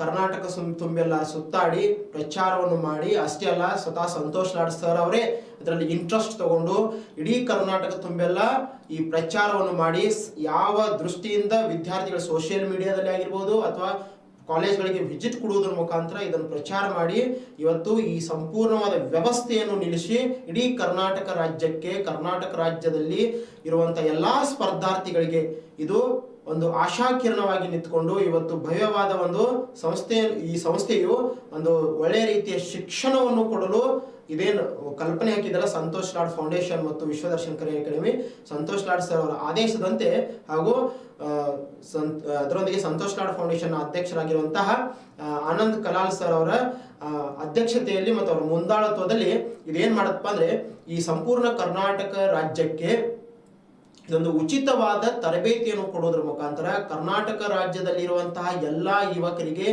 ಈ ಸ್ಪರ್ಧಾತ್ಮಕ ಪರೀಕ್ಷೆಗಳ ಅವಕಾಶವು ಸಿಗಬೇಕು, ಸ್ಪರ್ಧಾತ್ಮಕ ಪರೀಕ್ಷೆಗಳಿಗೆ ಅಟೆಂಡ್ ಆಗಬೇಕು ಅನ್ನುವ ದೃಷ್ಟಿಯಿಂದ ಇದೇನು ಪ್ರಾಜೆಕ್ಟ್ ಮಾಡಿದಾರಲ್ಲ, ಇದಕ್ಕೆ ಸಂಪೂರ್ಣ ಸದುಪಯೋಗ ಇಡೀ ಕರ್ನಾಟಕ ರಾಜ್ಯದ ಯುವಕರು ಪಡೆದುಕೊಳ್ಳುತ್ತಿದ್ದಾರೆ ಅಂತ ನಾವು ಅನ್ಕೋತೀವಿ. ಯಾಕಂದ್ರೆ ಡೈಲಿ ಲೈವ್ ಅನ್ನು ನೋಡ್ತೀವಿ. ಅಷ್ಟೇ ಅಲ್ಲ, ಡೈಲಿ ಲೈವ್ ಅಲ್ಲಿ ಸುಮಾರು 70,000, 80,000, 85,000, 1 ಲಕ್ಷದವರೆಗೂ ಹೋಗಿ ಮುಟ್ಟುತ್ತೆ. ಯಾಕಂದ್ರೆ 1.5 ಲಕ್ಷಕ್ಕೂ ಹೆಚ್ಚು ಜನ ಈ ಆಪ್ ಅನ್ನು ಡೌನ್ಲೋಡ್ ಮಾಡ್ಕೊಂತಾರೆ. ಹಿಂದೆ ಮುಂದಾಗಿ ಸ್ವಲ್ಪ ಅವರ ಅನುಕೂಲ ತಕ್ಕಂತೆ ಕ್ಲಾಸ್ ಅನ್ನ ಕೇಳ್ತಾ ಬಂದಿದ್ದಾರೆ. ಸುಮಾರು 1,20,000, 1,30,000 ದಾಟತ್ತ ಏರಿಳಿತಗಳು ಇದ್ದೇ ಇರ್ತವ. ಈ ರೀತಿ ದಿನನಿತ್ಯ ಏನಾಗುತ್ತಂದ್ರೆ ಲೈವ್ ಕ್ಲಾಸಸ್ ಅನ್ನ ಅಟೆಂಡ್ ಆಗುವಂತ ವಿದ್ಯಾರ್ಥಿಗಳ ಸಂಖ್ಯೆ ಹೆಚ್ಚಾಗ್ತಾ ಇದೆ ಹೊರತು ಕಡಿಮೆ ಆಗ್ತಾ ಇಲ್ಲ. ನೀವು ಕೊಡುತ್ತಿರುವಂತಹ ಈ ಪ್ರತಿಕ್ರಿಯೆಗೆ ನಾವು ಪ್ರತಿಫಲವಾಗಿ ವ್ಯವಸ್ಥಿತವಾದ ಶಿಕ್ಷಣ ವ್ಯವಸ್ಥೆಯನ್ನು ಕೊಡ್ತಾ ಇದೀವಿ ಅನ್ನೋ ಒಂದು ತೃಪ್ತಿ ನಮಗಿದೆ. ಸಂತೋಷ್ ಲಾಡ್ ಸರ್ ಅವರ ಕನಸು ನನಸಾಗ್ತಾ ಇದೆ. ಅದೇ ಅಲ್ಲ, ಸಂತೋಷ್ ಲಾಡ್ ಸರ್ ಹೇಳ್ತಿದ್ರು, ನನ್ನ ರಾಜ್ಯದ, ನನ್ನ ನಾಡಿನ ಯುವಕರ ಕನಸು ನನಸಾಗಬೇಕು ಅನ್ನುವ ದೃಷ್ಟಿಯಿಂದ ಈ ಮಾಡಿರುವಂತಹ ಪ್ರಾಜೆಕ್ಟ್ ಇವತ್ತು ಸಕ್ಸಸ್ಫುಲ್ ಆಗಿ ನಡೆದಿದೆ. ಅದೇ ರೀತಿ ಇದಕ್ಕೆ ಕೋಆಪರೇಟ್ ಮಾಡಿರುವಂತಹ ನಮ್ಮ ವಿಶ್ವದರ್ಶನ್ ಕರಿಯರ್ ಅಕಾಡೆಮಿ ಕೋಚಿಂಗ್ ಸೆಂಟರ್ದಲ್ಲಿ ಆಫ್ಲೈನ್ ಕ್ಲಾಸಸ್ ಅನ್ನ ಸ್ಟಾರ್ಟ್ ಮಾಡಿದ್ದಾರೆ. ಅಲ್ಲಿಯೂ ಸಹಿತ ವಿದ್ಯಾರ್ಥಿಗಳಿಗೆ ಅನುಕೂಲ ಮಾಡಿ ಕೊಟ್ಟಿದ್ದಾರೆ. ಅಲ್ಲಿ 50% ನಿಮಗೆ ಫೀಸ್ ಅಲ್ಲಿ ಕನ್ಸೆಷನ್ ಕೊಡುವುದರ ಮುಖಾಂತರ ಆಫ್ಲೈನ್ ಕ್ಲಾಸಸ್ ನ ಅಟೆಂಡ್ ಆಗ್ಬೇಕಂತ ವಿದ್ಯಾರ್ಥಿಗಳಿಗೆ ಹೇಳ್ತೀವಿ. ಅಲ್ಲಿರುವಂತ ಈಗ ಏನು ಅಟೆಂಡ್ ಆಗ್ಬೇಕಂತ ವಿದ್ಯಾರ್ಥಿಗಳು ಅನ್ಕೊಂಡಿದ್ರಲ್ಲ, ನೀವು ಅದನ್ನ ನೋಂದಣಿ ಮುಖಾಂತರ ನೀವು ಅಲ್ಲಿ ಅಟೆಂಡ್ ಆಗಬಹುದು. ಸಂತೋಷ್ ಲಾಡ್ ಫೌಂಡೇಶನ್ಗೆ ನೀವೇನು ವಿಸಿಟ್ ಕೊಡ್ತಿರಲ್ಲ, ಇವರೆಲ್ಲರೂ ಫೋನ್ ಹಚ್ಚಿ ನೀವು ನೋಂದಣಿ ಮಾಡ್ಕೋದ್ರ ಮುಖಾಂತರ ಈ ಅವಕಾಶದ ಸದುಪಯೋಗ ನೀವು ಪಡೆದುಕೊಳ್ಳಬೇಕೆಂದು ನಾನು ನಿಮ್ಮಲ್ಲಿ ಕೇಳ್ಕೊತೀನಿ. ಯಾಕಂದ್ರೆ ಇದೇ ಟೀಚರ್ ಫ್ಯಾಕಲ್ಟಿಗಳು, ಇದೇ ಟೀಚರ್ಸು ಅಲ್ಲಿ ಟೀಚಿಂಗ್ ಮಾಡ್ತಾರೆ. ಇದೇ ವ್ಯವಸ್ಥಿತವಾದ ಟೀಚಿಂಗ್ ವ್ಯವಸ್ಥೆಯನ್ನು ನಾವು ಅಲ್ಲಿ ಕೊಡ್ತೀವಿ. ನೀವು ಅದರ ಸಂಪೂರ್ಣ ಸದುಪಯೋಗ ವಿದ್ಯಾರ್ಥಿಗಳು ಪಡೆದುಕೊಳ್ಳಬೇಕು. ನೀವು ಅಷ್ಟೇ ಅಲ್ಲ, ಯಾಕಂದ್ರೆ ನೀವು ಅಷ್ಟೇ ಅಲ್ಲ, ನಿಮ್ಮ ಸೀನಿಯರ್ಸ್ ಆಗಿರ್ಬೋದು, ನಿಮ್ಮ ಜೂನಿಯರ್ಸ್ ಆಗಿರ್ಬೋದು. ನಿಮ್ಮ ಜೂನಿಯರ್ಸ್ ಏನಾಗಿದೆ ಅಂದ್ರೆ ಜಸ್ಟ್ ಡಿಗ್ರಿ ಪಾಸ್ ಔಟ್ ಆಗಿ ಹೊರಗೆ ಬರ್ತಾರೆ. ಆ ಎಲ್ಲ ಜೂನಿಯರ್ಸ್ಗಳಿಗೂ ಸಹಿತ ಈ ಇನ್ಫಾರ್ಮೇಶನ್ ಮುಟ್ಟಿಸಿ ಅವರಿಗೂ ಸಹಿತ ಈ ಅವಕಾಶವು ಅಟ್ಲೀಸ್ಟ್ 50% ಆದರೂ ಅವರಿಗೆ ಆಪ್ ಮಾಡಿ ಸಿಕ್ಕಿದಾಗ ಅವ್ರಿಗೆ ಸ್ವಲ್ಪ ಅನುಕೂಲ ಆಗುತ್ತೆ. ನೀವು ಬೆಳೀರಿ, ನಿಮ್ಮ ಜೂನಿಯರ್ಸ್ಗಳಿಗೆ. ಅಂದ್ರೆ ನಾವು ಭಾರತ ರಾಷ್ಟ್ರವನ್ನು ಬೆಳೆಯಬೇಕು, ಭಾರತ ಎಂಬ ರಾಷ್ಟ್ರ ಜಗತ್ತಿಗೆ ಬೆಳಕಾಗಿ ನಿಲ್ಲಬೇಕು, ಭಾರತದಲ್ಲಿ ನಿರುದ್ಯೋಗ ಪ್ರಮಾಣ ಕಡಿಮೆ ಮಾಡಬೇಕು ಅನ್ನೋ ದೃಷ್ಟಿಯಿಂದ ನಾವೆಲ್ಲ ಕೆಲಸ ಮಾಡಬೇಕು. ನಾವು ನಮ್ಮವರು ಎಂಬ ಕಲ್ಪನೆಯಿಂದ ಬಾಳ್ತಿದೀವಿ. ಯಾಕಂದ್ರೆ ಸಂತೋಷ್ ಲಾಡ್ ಸರ್ ಅವ್ರು ಮೊದಲೇ ಹೇಳಿದ್ರು ನಮಗೆ ಏನಂದ್ರೆ, ಇದು ನಮ್ಮ ಪ್ರಾಜೆಕ್ಟ್ ಮುಖ್ಯ ಉದ್ದೇಶ ಏನಪ್ಪಾ ಅಂದ್ರೆ ಕರ್ನಾಟಕ ರಾಜ್ಯದ ಎಲ್ಲ ಯುವಕ ಯುವತಿಯರಿಗೆ ಉದ್ಯೋಗ ಅವಕಾಶವನ್ನು ಪಡೆದುಕೊಳ್ಳಲು ಬೇಕಾಗಿರುವಂತಹ ಕೋಚಿಂಗ್ ಅನ್ನು ನಾವು ಕೊಡಬೇಕು. ಒಟ್ಟಿನಲ್ಲಿ ಈ ಯುವಕರ ಕನಸನ್ನು ನನಸು ಮಾಡಬೇಕು ಅನ್ನುವ ದೃಷ್ಟಿಯಿಂದ ಈ ಫೌಂಡೇಶನ್ ನ ವರ್ಕ್ ಮಾಡ್ತಾ ಇದೆ. ಅದರೊಂದಿಗೆ ಸಂತೋಷ್ ಲಾಡ್ ಫೌಂಡೇಶನ್ ಮತ್ತು ವಿಶ್ವದರ್ಶನ ಕೋಆಪರೇಟ್ ಮಾಡಿಕೊಂಡು ವ್ಯವಸ್ಥಿತವಾಗಿ ಈ ಕ್ಲಾಸಸ್ ಅನ್ನ ನಿಮಗೆ ಕೊಡ್ತಾ ಇದ್ದಾವೆ. ಇದರ ಸಂಪೂರ್ಣ ಸದುಪಯೋಗ ಇಡೀ ಕರ್ನಾಟಕ ರಾಜ್ಯದ ಯುವಕರು ಯುವತಿಯರು ಪಡೆದುಕೊಳ್ಳಬೇಕು, ಮುಂದಿನ ಪೀಳಿಗೆಗೂ ಅವಕಾಶ ಮಾಡಿ ಕೊಡಬೇಕು ಅಂತ ಹೇಳ್ತೀವಿ. ಇವರ ಬಾದಾಮಿ ಚಾಲುಕ್ಯರ ಆಡಳಿತ ವ್ಯವಸ್ಥೆಯನ್ನು ಅಧ್ಯಯನ ಮಾಡೋಣ. ಅದು ಬಾದಾಮಿ ಚಾಲುಕ್ಯರ ಆಡಳಿತ ವ್ಯವಸ್ಥೆ. ಬಾದಾಮಿ ಚಾಲುಕ್ಯರ ರಾಜಕೀಯ ವ್ಯವಸ್ಥೆಯನ್ನು ನೋಡಿದಿವಿ. ಆ ರಾಜಕೀಯ ವ್ಯವಸ್ಥೆಯಲ್ಲಿ ಸಂಘರ್ಷಗಳು ನೋಡಿದಿವಿ. ಆ ಸಂಘರ್ಷದಲ್ಲಿ ಏರಿಳಿತಗಳನ್ನು ನೋಡಿದಿವಿ. ಯಾಕಂದ್ರೆ ಅಧಿಕಾರ ಶಾಶ್ವತ ಅಲ್ಲ, ಇರುವವರೆಗೂ ನಾವು ಯಾವ ರೀತಿ ಉಪಯೋಗಿಸಿಕೊಳ್ಳಬೇಕು ಅನ್ನೋದ ಜೀವಂತ ಉದಾಹರಣೆ ಇತಿಹಾಸ ಯಾಕೆ ಅಧ್ಯಯನ ಮಾಡಬೇಕು ಅನ್ನೋದು ನಮಗೆ ಇಲ್ಲಿ ಗೊತ್ತಾಗುತ್ತೆ. ಯಾಕಂದ್ರೆ ಉಳುವವರ ಮತ್ತು ಇಲ್ಲದವರ ನಡುವಿನ ಹೋರಾಟ, ಅಂದ್ರೆ ಉಳುವವರ ಮತ್ತು ಇಲ್ಲದವರ ನಡುವಿನ ಹೋರಾಟ. ಅದೇ ರೀತಿ ಏನ್ ಹೇಳ್ತಾರಪ್ಪ ಅಂದ್ರೆ ಶ್ರೀಮಂತರ ನಡುವೆ ಮತ್ತು ಬಡವರ ನಡುವಿನ ಹೋರಾಟ ಅಂತ ನಾವು ಹೇಳ್ತೀವಿ. ಅಷ್ಟೇ ಅಲ್ಲ, ನಾಗರಿಕತೆಗಳ ನಡುವಿನ ಸಂಘರ್ಷ ಅಂತ ಹೇಳ್ತೀವಿ. ಇತಿಹಾಸ ಅನ್ನೋದು ಇಲ್ಲಿ ಗೊತ್ತಾಗತ್ತ. ಯಾಕಂದ್ರೆ ರಾಜಕೀಯ ಪ್ರಾಬಲ್ಯತೆಯನ್ನು ಪಡೆದಿರುವಂತಹ ರಾಜಮನೆತನ ಯಾವ ಮಟ್ಟದಲ್ಲಿ ಬೆಳೆಯುತ್ತದೆ ಮತ್ತು ಯಾವ ಮಟ್ಟದಲ್ಲಿ ತಳಮಟ್ಟಕ್ಕೆ ಬಂದು ಬೀಳುತ್ತದೆ ಎಂದು ಜೀವಂತವಾದ ಉದಾಹರಣೆ ನಾವು ಬಾದಾಮಿ ಚಾಲುಕ್ಯರು ಮತ್ತು ಪಲ್ಲವರ ಸಂಘರ್ಷಗಳನ್ನು ನೋಡಬಹುದು. ಬಾದಾಮಿ ಚಾಲುಕ್ಯರು ಮತ್ತು ವರ್ಧನ ಸಾಮ್ರಾಜ್ಯದ ದೊರೆ ಹರ್ಷವರ್ಧನನ ಸಂಘರ್ಷಗಳನ್ನು ನಾವು ನೋಡಬಹುದು. ಆಡಳಿತ ಅಂತ ನೋಡಿದಾಗ ಆಡಳಿತವು ಅಷ್ಟೇ ಮುಖ್ಯವಾದದ್ದು. ಒಂದು ರಾಜ್ಯ ನಡೆಸಬೇಕಾದ್ರೆ ಈ ವ್ಯವಸ್ಥೆ ಮುಖ್ಯವಾದದ್ದು. ಯಾಕಂದ್ರೆ ಶಾಸಕಾಂಗ, ಕಾರ್ಯಾಂಗ, ನ್ಯಾಯಾಂಗ ಅಂತ ನಾವು ಮಾಡ್ಕೊಂಡು ಆಳ್ವಿಕೆ ಮಾಡ್ತಾ ಇದೀವಿ ಇವತ್ತಿನ ಪ್ರಜಾಪ್ರಭುತ್ವ ವ್ಯವಸ್ಥೆಯಲ್ಲಿ. ಇವರು ಸಹಿತ ಅದನ್ನೇ ಮಾಡ್ಕೊಂಡಿದ್ರು. ಅದೇ ರೀತಿ ಇಲ್ಲಿ ನೋಡಿ, ಕೇಂದ್ರಾಡಳಿತ ಅಂತ ಹೇಳಿದಾಗ ಸಾಮ್ರಾಜ್ಯಕ್ಕೆ ಸರ್ವೋಚ್ಚ ಅಧಿಕಾರಿ ಅಥವಾ ಸರ್ವೋನ್ನತವಾದ ಪದವಿ ಯಾವ್ದಾಗಿತ್ತು ಅಂದ್ರೆ ರಾಜನೇ ಸರ್ವೋಚ್ಚ ಅಧಿಕಾರಿಯಾಗಿದ್ದ ವಂಶಕ್ಕೆ. ಯಾಕಂದ್ರೆ ಇದು ರಾಜಪ್ರಭುತ್ವ, ಇವತ್ತಿನ ಪ್ರಜಾಪ್ರಭುತ್ವ. ಅದೇ ರೀತಿ ರಾಜನಿಗೆ ಇವ್ರು ಏನಂತ ಕರೀತಿದ್ರ ಪರಭಾಗತ ಅಂತ ಕರಿತಿದ್ರು. ಅಂದ್ರೆ ಈತ ಪರಭಾಗತ ಅಂತ ಕರಿತಿದ್ರು. ಅದೇ ರೀತಿ ಯುವರಾಜರು ಅಂತ ಏನ್ ಬರ್ತಾರಲ್ಲ, ಈ ಯುವರಾಜರು ಪ್ರಾಂತ್ಯಗಳ ರಾಜ್ಯಪಾಲರಾಗಿ ಕೆಲಸ ಮಾಡ್ತಿದ್ರು, ಪ್ರಾಂತ್ಯಾಧಿಕಾರಿಗಳಾಗಿ ಕೆಲಸ ಮಾಡ್ತಿದ್ರು. ಅಂದ್ರೆ ರಾಜ್ಯನಾಗುವನಿಗೆ ರಾಜ್ಯತ್ವದ ಪರಿಚಯ ಮಾಡಿಕೊಳ್ಳೋದಕ್ಕೋಸ್ಕರ ಅವರು ಒಂದೇ ಸಾರಿ ಬಂದ ತಕ್ಷಣ ನಾವು ಸಿಂಹಾಸನದ ಮೇಲೆ ಕುಣಿಸ್ತಿರ್ಲಿಲ್ಲ. ಅವ್ರೇನ್ ಮಾಡ್ತಿದ್ರು ಅಂದ್ರೆ ಆ ಸೈನಿಕನಾಗಿ ಕೆಲಸ ಮಾಡಬೇಕು, ಸೈನಿಕ ನಂತರ ಈತ ಒಂದು ಪ್ರದೇಶದ ಮುಖ್ಯಸ್ಥನಾಗಿ ಕೆಲಸ ಮಾಡಬೇಕು, ಅದೇ ರೀತಿ ಒಂದು ಆ ಭಾಗದ ಮುಖ್ಯಸ್ಥನಾಗಿ ಅಂದ್ರೆ ಪ್ರಾಂತ್ಯದ ಮುಖ್ಯಸ್ಥನಾಗಿ ಕೆಲಸ ಮಾಡಬೇಕು. ಇವೆಲ್ಲ ಒಂದು ಸ್ಟೆಪ್ ಬೈ ಸ್ಟೆಪ್ ಕಲ್ಕೊಂಡು ಅವನು ದೊರೆ ಆಗಬೇಕು, ರಾಜನಾಗಬೇಕು. ಅಂದ್ರೆ ಕೆಳಮಟ್ಟದ ಸಮಸ್ಯೆಗಳು ರಾಜನಿಗೆ ಗುರುತಾಗಬೇಕು ಅನ್ನುವ ದೃಷ್ಟಿಯಿಂದ ಇವರು ಏನ್ ಮಾಡ್ತಿದ್ರು, ಆತನಿಗೆ ಶಿಕ್ಷಣವನ್ನು ಕೊಡ್ತಿದ್ರು. ಅದೇ ರೀತಿ ಇಮ್ಮಡಿ ಪುಲಿಕೇಶಿಯ ಕಾಲದಲ್ಲಿ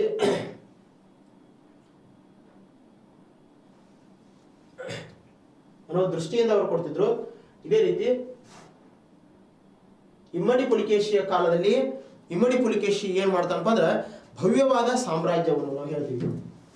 ದಕ್ಷಿಣ ಭಾರತ ತುಂಬೆಲ್ಲ ಹಬ್ಬಿ ಹೋಗಿರುವಂತ ಈ ಭವ್ಯವಾದ ಸಾಮ್ರಾಜ್ಯ, ಯಾಕಂದ್ರೆ ಗುಜರಾತ್ ತಟದಿಂದ ಹಿಡ್ಕೊಂಡು ಈ ಭೂಭಾಗದಿಂದ ಹಿಡ್ಕೊಂಡು ಈ ಭವ್ಯವಾದ ಈ ಸಾಮ್ರಾಜ್ಯ ಕಂಟ್ರೋಲ್ ಮಾಡಬೇಕಾಯ್ತಂದ್ರೆ ಆ ಸಮಯದಲ್ಲಿ ಯಾವುದೇ ರೀತಿಯ ಟೆಲಿಫೋನ್ಗಳು ಇರಲಿಲ್ಲ, ಯಾವುದೇ ರೀತಿಯ ಸೆಲ್ ಫೋನ್ಗಳು ಇರಲಿಲ್ಲ, ಏನೂ ಇರಲಿಲ್ಲ.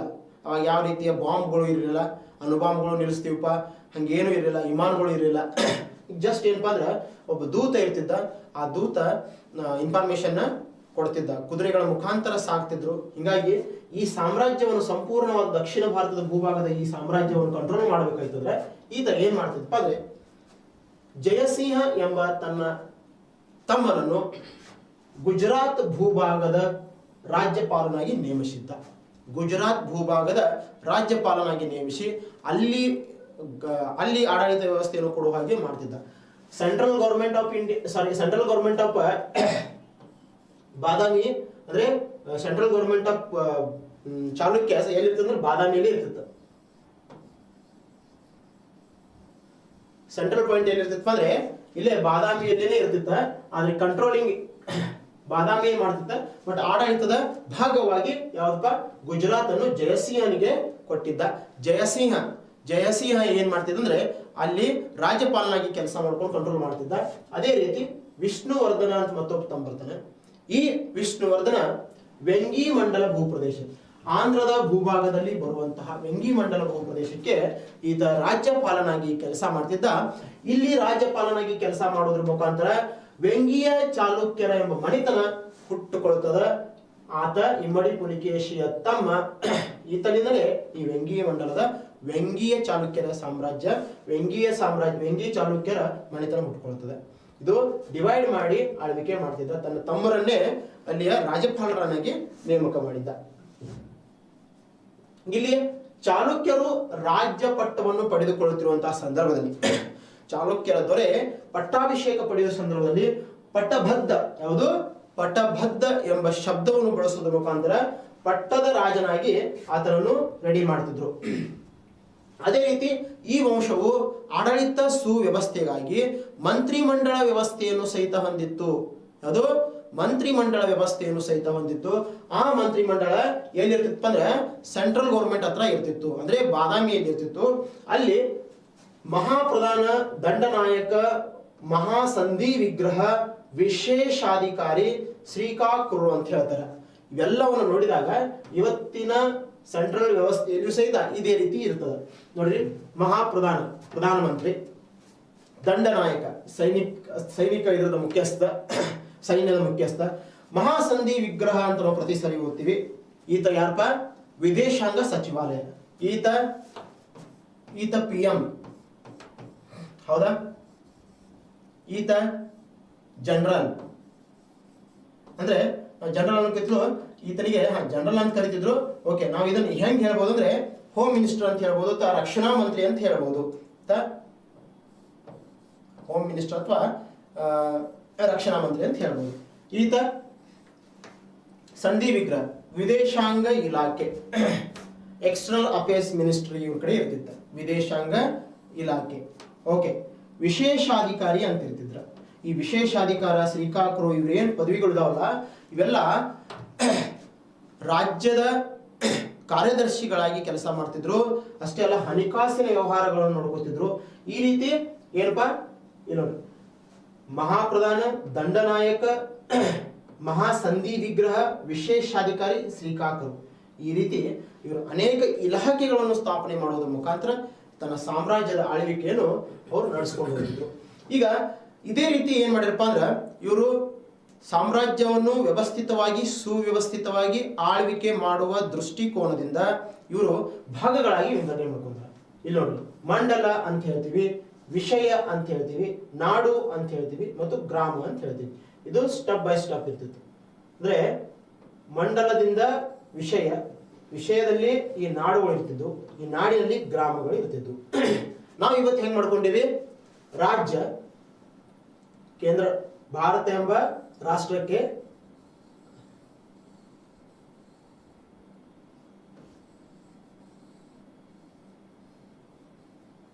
ಈ ಭಾರತ ಎಂಬ ಭೂಭಾಗಕ್ಕೆ ನಾವೇನ್ ಮಾಡ್ಕೊಂಡಿವಿ, ರಾಜ್ಯಗಳು, ರಾಜ್ಯಗಳಲ್ಲಿ ಜಿಲ್ಲೆಗಳು ಅಂತ ಮಾಡ್ಕೊಂಡಿವಿ, ಜಿಲ್ಲೆಗಳಲ್ಲಿ ತಾಲೂಕುಗಳಾಗಿ ಮಾಡ್ಕೊಂಡಿವಿ, ತಾಲೂಕುಗಳು ಮುಂದೆ ಗ್ರಾಮಗಳನ್ನಾಗಿ ಮಾಡ್ಕೊಂಡಿವಿ.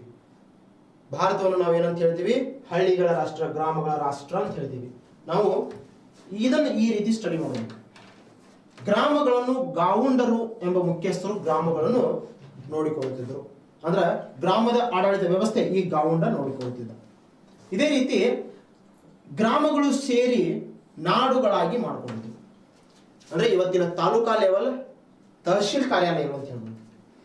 ಇವ ಇಲ್ಲಿ PDO ಅಥವಾ ಗ್ರಾಮ ಪಂಚಾಯತಿ ಅಧ್ಯಕ್ಷ, ಇದನ್ನ ಅಧ್ಯಕ್ಷ ಮಾಡಿಬಿಡು, ಗ್ರೌಂಡ್ ಅಂತ ಇರ್ತಿದ್ದ.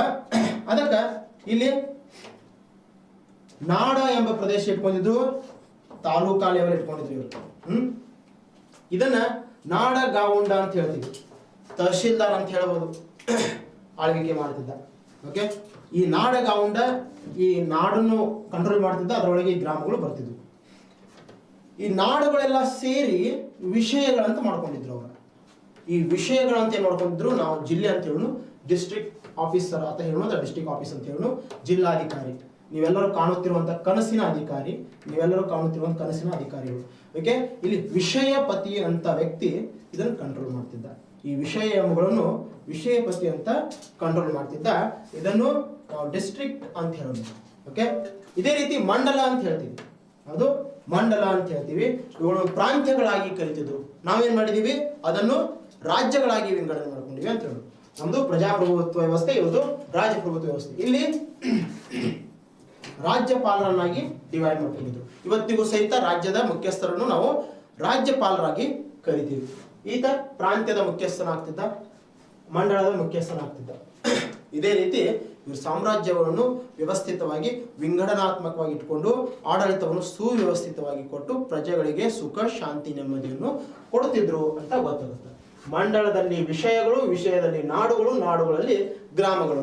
ಅದೇ ರೀತಿ ಮಂಡಳಗಳಿಗೆ ರಾಜ್ಯಪಾಲರು, ವಿಷಯಗಳಿಗೆ ವಿಷಯಪತಿಗಳು ಮತ್ತು ನಾಡುಗಳಿಗೆ ನಾಡಗಾವುಂಡರು ಮತ್ತು ಗ್ರಾಮಗಳಿಗೆ ಗಾವುಂಡರು ಅಥವಾ ಗೌಡರು ಅಂತ ಹೇಳ್ತೀವಿ. ಈ ರೀತಿ ಇವರು ಡಿವೈಡ್ ಮಾಡ್ಕೊಂಡಿದ್ರು. ಇದೇ ರೀತಿ ನಾವು ನೋಡಿದಾಗ ಇವರ ಆಡಳಿತಕ್ಕೆ ಅನುಕೂಲಕ್ಕಾಗಿ ಕಂದಾಯ ವ್ಯವಸ್ಥೆ ಅಥವಾ ಹಣಕಾಸಿನ ವ್ಯವಸ್ಥೆ ಯಾವ ರೀತಿ ಇಟ್ಕೊಂಡಿದ್ರು ಅಂತ ನಾವು ಸ್ವಲ್ಪ ನೋಡಿದಾಗ, ಭೂ ಕಂದಾಯವೇ ಮುಖ್ಯವಾದ ಕಂದಾಯವಾಗಿತ್ತು, ಆದಾಯವಾಗಿತ್ತು. ಕೃಷಿಯೇ ಮುಖ್ಯವಾದ ಉದ್ಯೋಗವಾಗಿತ್ತು ಅನ್ನೋದು ಇದರಿಂದ ನಮ್ಗೆ ಗೊತ್ತಾಗುತ್ತೆ. ಅದೇ ಮುಖ್ಯವಾದ ಆದಾಯವಾಗಿತ್ತು. 8% ಕಲೆಕ್ಟ್ ಮಾಡ್ತಿದ್ರಪ್ಪ ಅಂದ್ರೆ 1/6 ಕಲೆಕ್ಟ್ ಮಾಡ್ತಿದ್ರು. ಓಕೆ, ಇದೇ ರೀತಿ ಇದನ್ನು ಸಿದ್ಧಿಯ ಎಂದು ಕರೆಯುತ್ತಿದ್ರು. ಏನಂತ? ಸಿದ್ಧಿಯ ಅಂತ ಕರೆಯುತ್ತಿದ್ರು. ಪ್ರಾಚೀನ ಭಾರತದ ಮುಖ್ಯವಾದ ವ್ಯಾಪಾರ ಕೇಂದ್ರಗಳು ಇವರ ರಾಜ್ಯದಲ್ಲಿ ಇದ್ದವು. ಪ್ರಾಚೀನ ಭಾರತದ ಮುಖ್ಯವಾದ ವ್ಯಾಪಾರ ಕೇಂದ್ರಗಳು ಇವರ ಕಾಲಘಟ್ಟದಲ್ಲಿ ಇದ್ದವು. ಐಹೊಳೆ, ಅಯ್ಯಾವಹೊಳೆ ಅಂತ ಹೇಳ್ತೀವಿ. ಇಲ್ಲಿ ಅಯ್ಯಾವಹೊಳೆ ಎಂಬ ಸಂಘಟನೆ ಹೊಂದಿತ್ತು. ಏಷ್ಯಾ ಖಂಡದಲ್ಲಿ ಅತಿ ದೊಡ್ಡ, ಭಾರತದಲ್ಲಿ ಅತಿ ದೊಡ್ಡ ಒಂದು ವ್ಯಾಪಾರಿ ಸಂಘಟನೆ ಎಲ್ಲಿತ್ತು? ಅಯ್ಯಾವಹೊಳೆಯಲ್ಲಿತ್ತು. ಅದೇ ರೀತಿ ವೆಂಗಿ ಮಂಡಲ, ವೆಂಗಿಯಲ್ಲಿ ಸಹಿತ ಇಂಟರ್ನ್ಯಾಷನಲ್ ಮಾರ್ಕೆಟ್ ಇತ್ತು. ಇವೆಲ್ಲ ಇಂಟರ್ನ್ಯಾಷನಲ್ ಮಾರ್ಕೆಟ್ಗಳು ಅಂತ ಹೇಳ್ತೀವಿ. ಕಲ್ಯಾಣದಲ್ಲಿ ಒಂದು ಇಂಟರ್ನ್ಯಾಷನಲ್ ಮಾರ್ಕೆಟ್ ಇತ್ತು. ಇವೆಲ್ಲ ಸಂಪರ್ಕವನ್ನು ಬೇರೆ ಬೇರೆ ರಾಷ್ಟ್ರಗಳೊಂದಿಗೆ ಹೊಂದಿದ್ದವು. ಇದನ್ನು ನಾವು ನೋಡಿದಾಗ ಏನು ಗೊತ್ತಾಗುತ್ತಂದ್ರೆ ಇಂಟರ್ನ್ಯಾಷನಲ್ ಮಾರ್ಕೆಟಿಂಗ್ ವ್ಯವಸ್ಥೆ ಇವತ್ತಿಗಲ್ಲ, ಮೊದಲಿಂದ ವಿದೇಶಿ ವ್ಯಾಪಾರವನ್ನು ನಾವು ಹೊಂದಿದ್ವಿ. ಅಲ್ಲಿಯೂ ಸಹಿತ ನಾವು ಸಂಘಗಳನ್ನು ಮಾಡಿಕೊಂಡಿದ್ವಿ. ಮತ್ತು ಇಮ್ಮಡಿ ಪುಲಿಕೇಶಿ ಈ ಬಾದಾಮಿ ಚಾಲುಕ್ಯರ ಆಡಳಿತ ವ್ಯವಸ್ಥೆಯನ್ನು ನೋಡಿದಾಗ ಇವರು ಇಂಟರ್ನ್ಯಾಷನಲ್ ಲೆವೆಲ್ದಾಗ ವ್ಯವಹಾರಗಳನ್ನು ನಡೆಸುತ್ತಿದ್ರು ಅನ್ನೋದು ಗೊತ್ತಾಗುತ್ತೆ. ಈ ರೀತಿ ಈ ಮನೆತನ ಸಂಘರ್ಷಗಳನ್ನು ನೋಡಿದೀವಿ. ಅಂದ್ರೆ ಈ ಮನೆತನದ ರಾಜಕೀಯ ವ್ಯವಸ್ಥೆ ನೋಡಿದೀವಿ, ಈ ಮನೆತನದ ಆಡಳಿತ ವ್ಯವಸ್ಥೆಯನ್ನು ನೋಡಿದೀವಿ. ವ್ಯವಸ್ಥಿತವಾದ ಸುವ್ಯವಸ್ಥಿತ ಆಡಳಿತ ವ್ಯವಸ್ಥೆಯನ್ನು ಕೊಟ್ಟಿದ್ದಕ್ಕೂ ಸಹಿತ ಇವತ್ತಿನ ಆಡಳಿತ ವ್ಯವಸ್ಥೆಗೆ ಅನುಕೂಲವಾಗ್ತಾ ಇದೆ ಅಂತ ಹೇಳ್ತೀವಿ. ನೀವೆಲ್ಲರೂ ಸಹಿತ ಈ ಸಂತೋಷ್ ಲಾಡ್ ಫೌಂಡೇಶನ್ ನಡೆಸುತ್ತಿರುವಂತಹ ಕ್ಲಾಸ್ಗಳಿಗೆ ಕೋಆಪರೇಟ್ ಮಾಡ್ತಿದ್ರಿ. ಇದರ ಸಂಪೂರ್ಣ ಸದುಪಯೋಗ ತೆಗೆದುಕೊಂಡು ನೀವೇನು ನಮಗೆ ರಿಸಲ್ಟ್ ಕೊಡ್ತಿರಲ್ಲ, ಮುಂಬರುವ ದಿನಗಳಲ್ಲಿ ಸರ್ಕಾರಗಳು ನಡೆಸಿಕೊಂಡು ಹೋಗುತ್ತಿರುವಂತಹ ಎಕ್ಸಾಮ್ಗಳಲ್ಲಿ ನೀವು ಪಾಸ್ ಆಗಿ ನಿಮ್ಮ ರಿಸಲ್ಟ್ ಅನ್ನು ನಮಗೆ ಮುಟ್ಟಿಸ್ರಿ. ನೀವು ನಿಮ್ಮ ಗೆಲುವೇ ಇದು ನಮಗೆ ಕೊಡುತ್ತಿರುವಂತಹ ಬಲಾಢ್ಯವಾದ ಅಂದ್ರೆ ಶ್ರೇಷ್ಠವಾದ ಪ್ರತಿಫಲವಾಗಿದೆ ಅಂತ ನಾನು ಹೇಳ್ತೀನಿ. ಇದು ಉಚಿತವಾಗಿ ಸಿಕ್ಕಿದೆ ಅಂತ ಬೇಡ, ಇದು ಶ್ರೇಷ್ಠವಾಗಿದೆ ಅನ್ನೋದು ಆಗಲಿ. ಓಕೆ, ಥ್ಯಾಂಕ್ ಯು, ನಮಸ್ಕಾರ.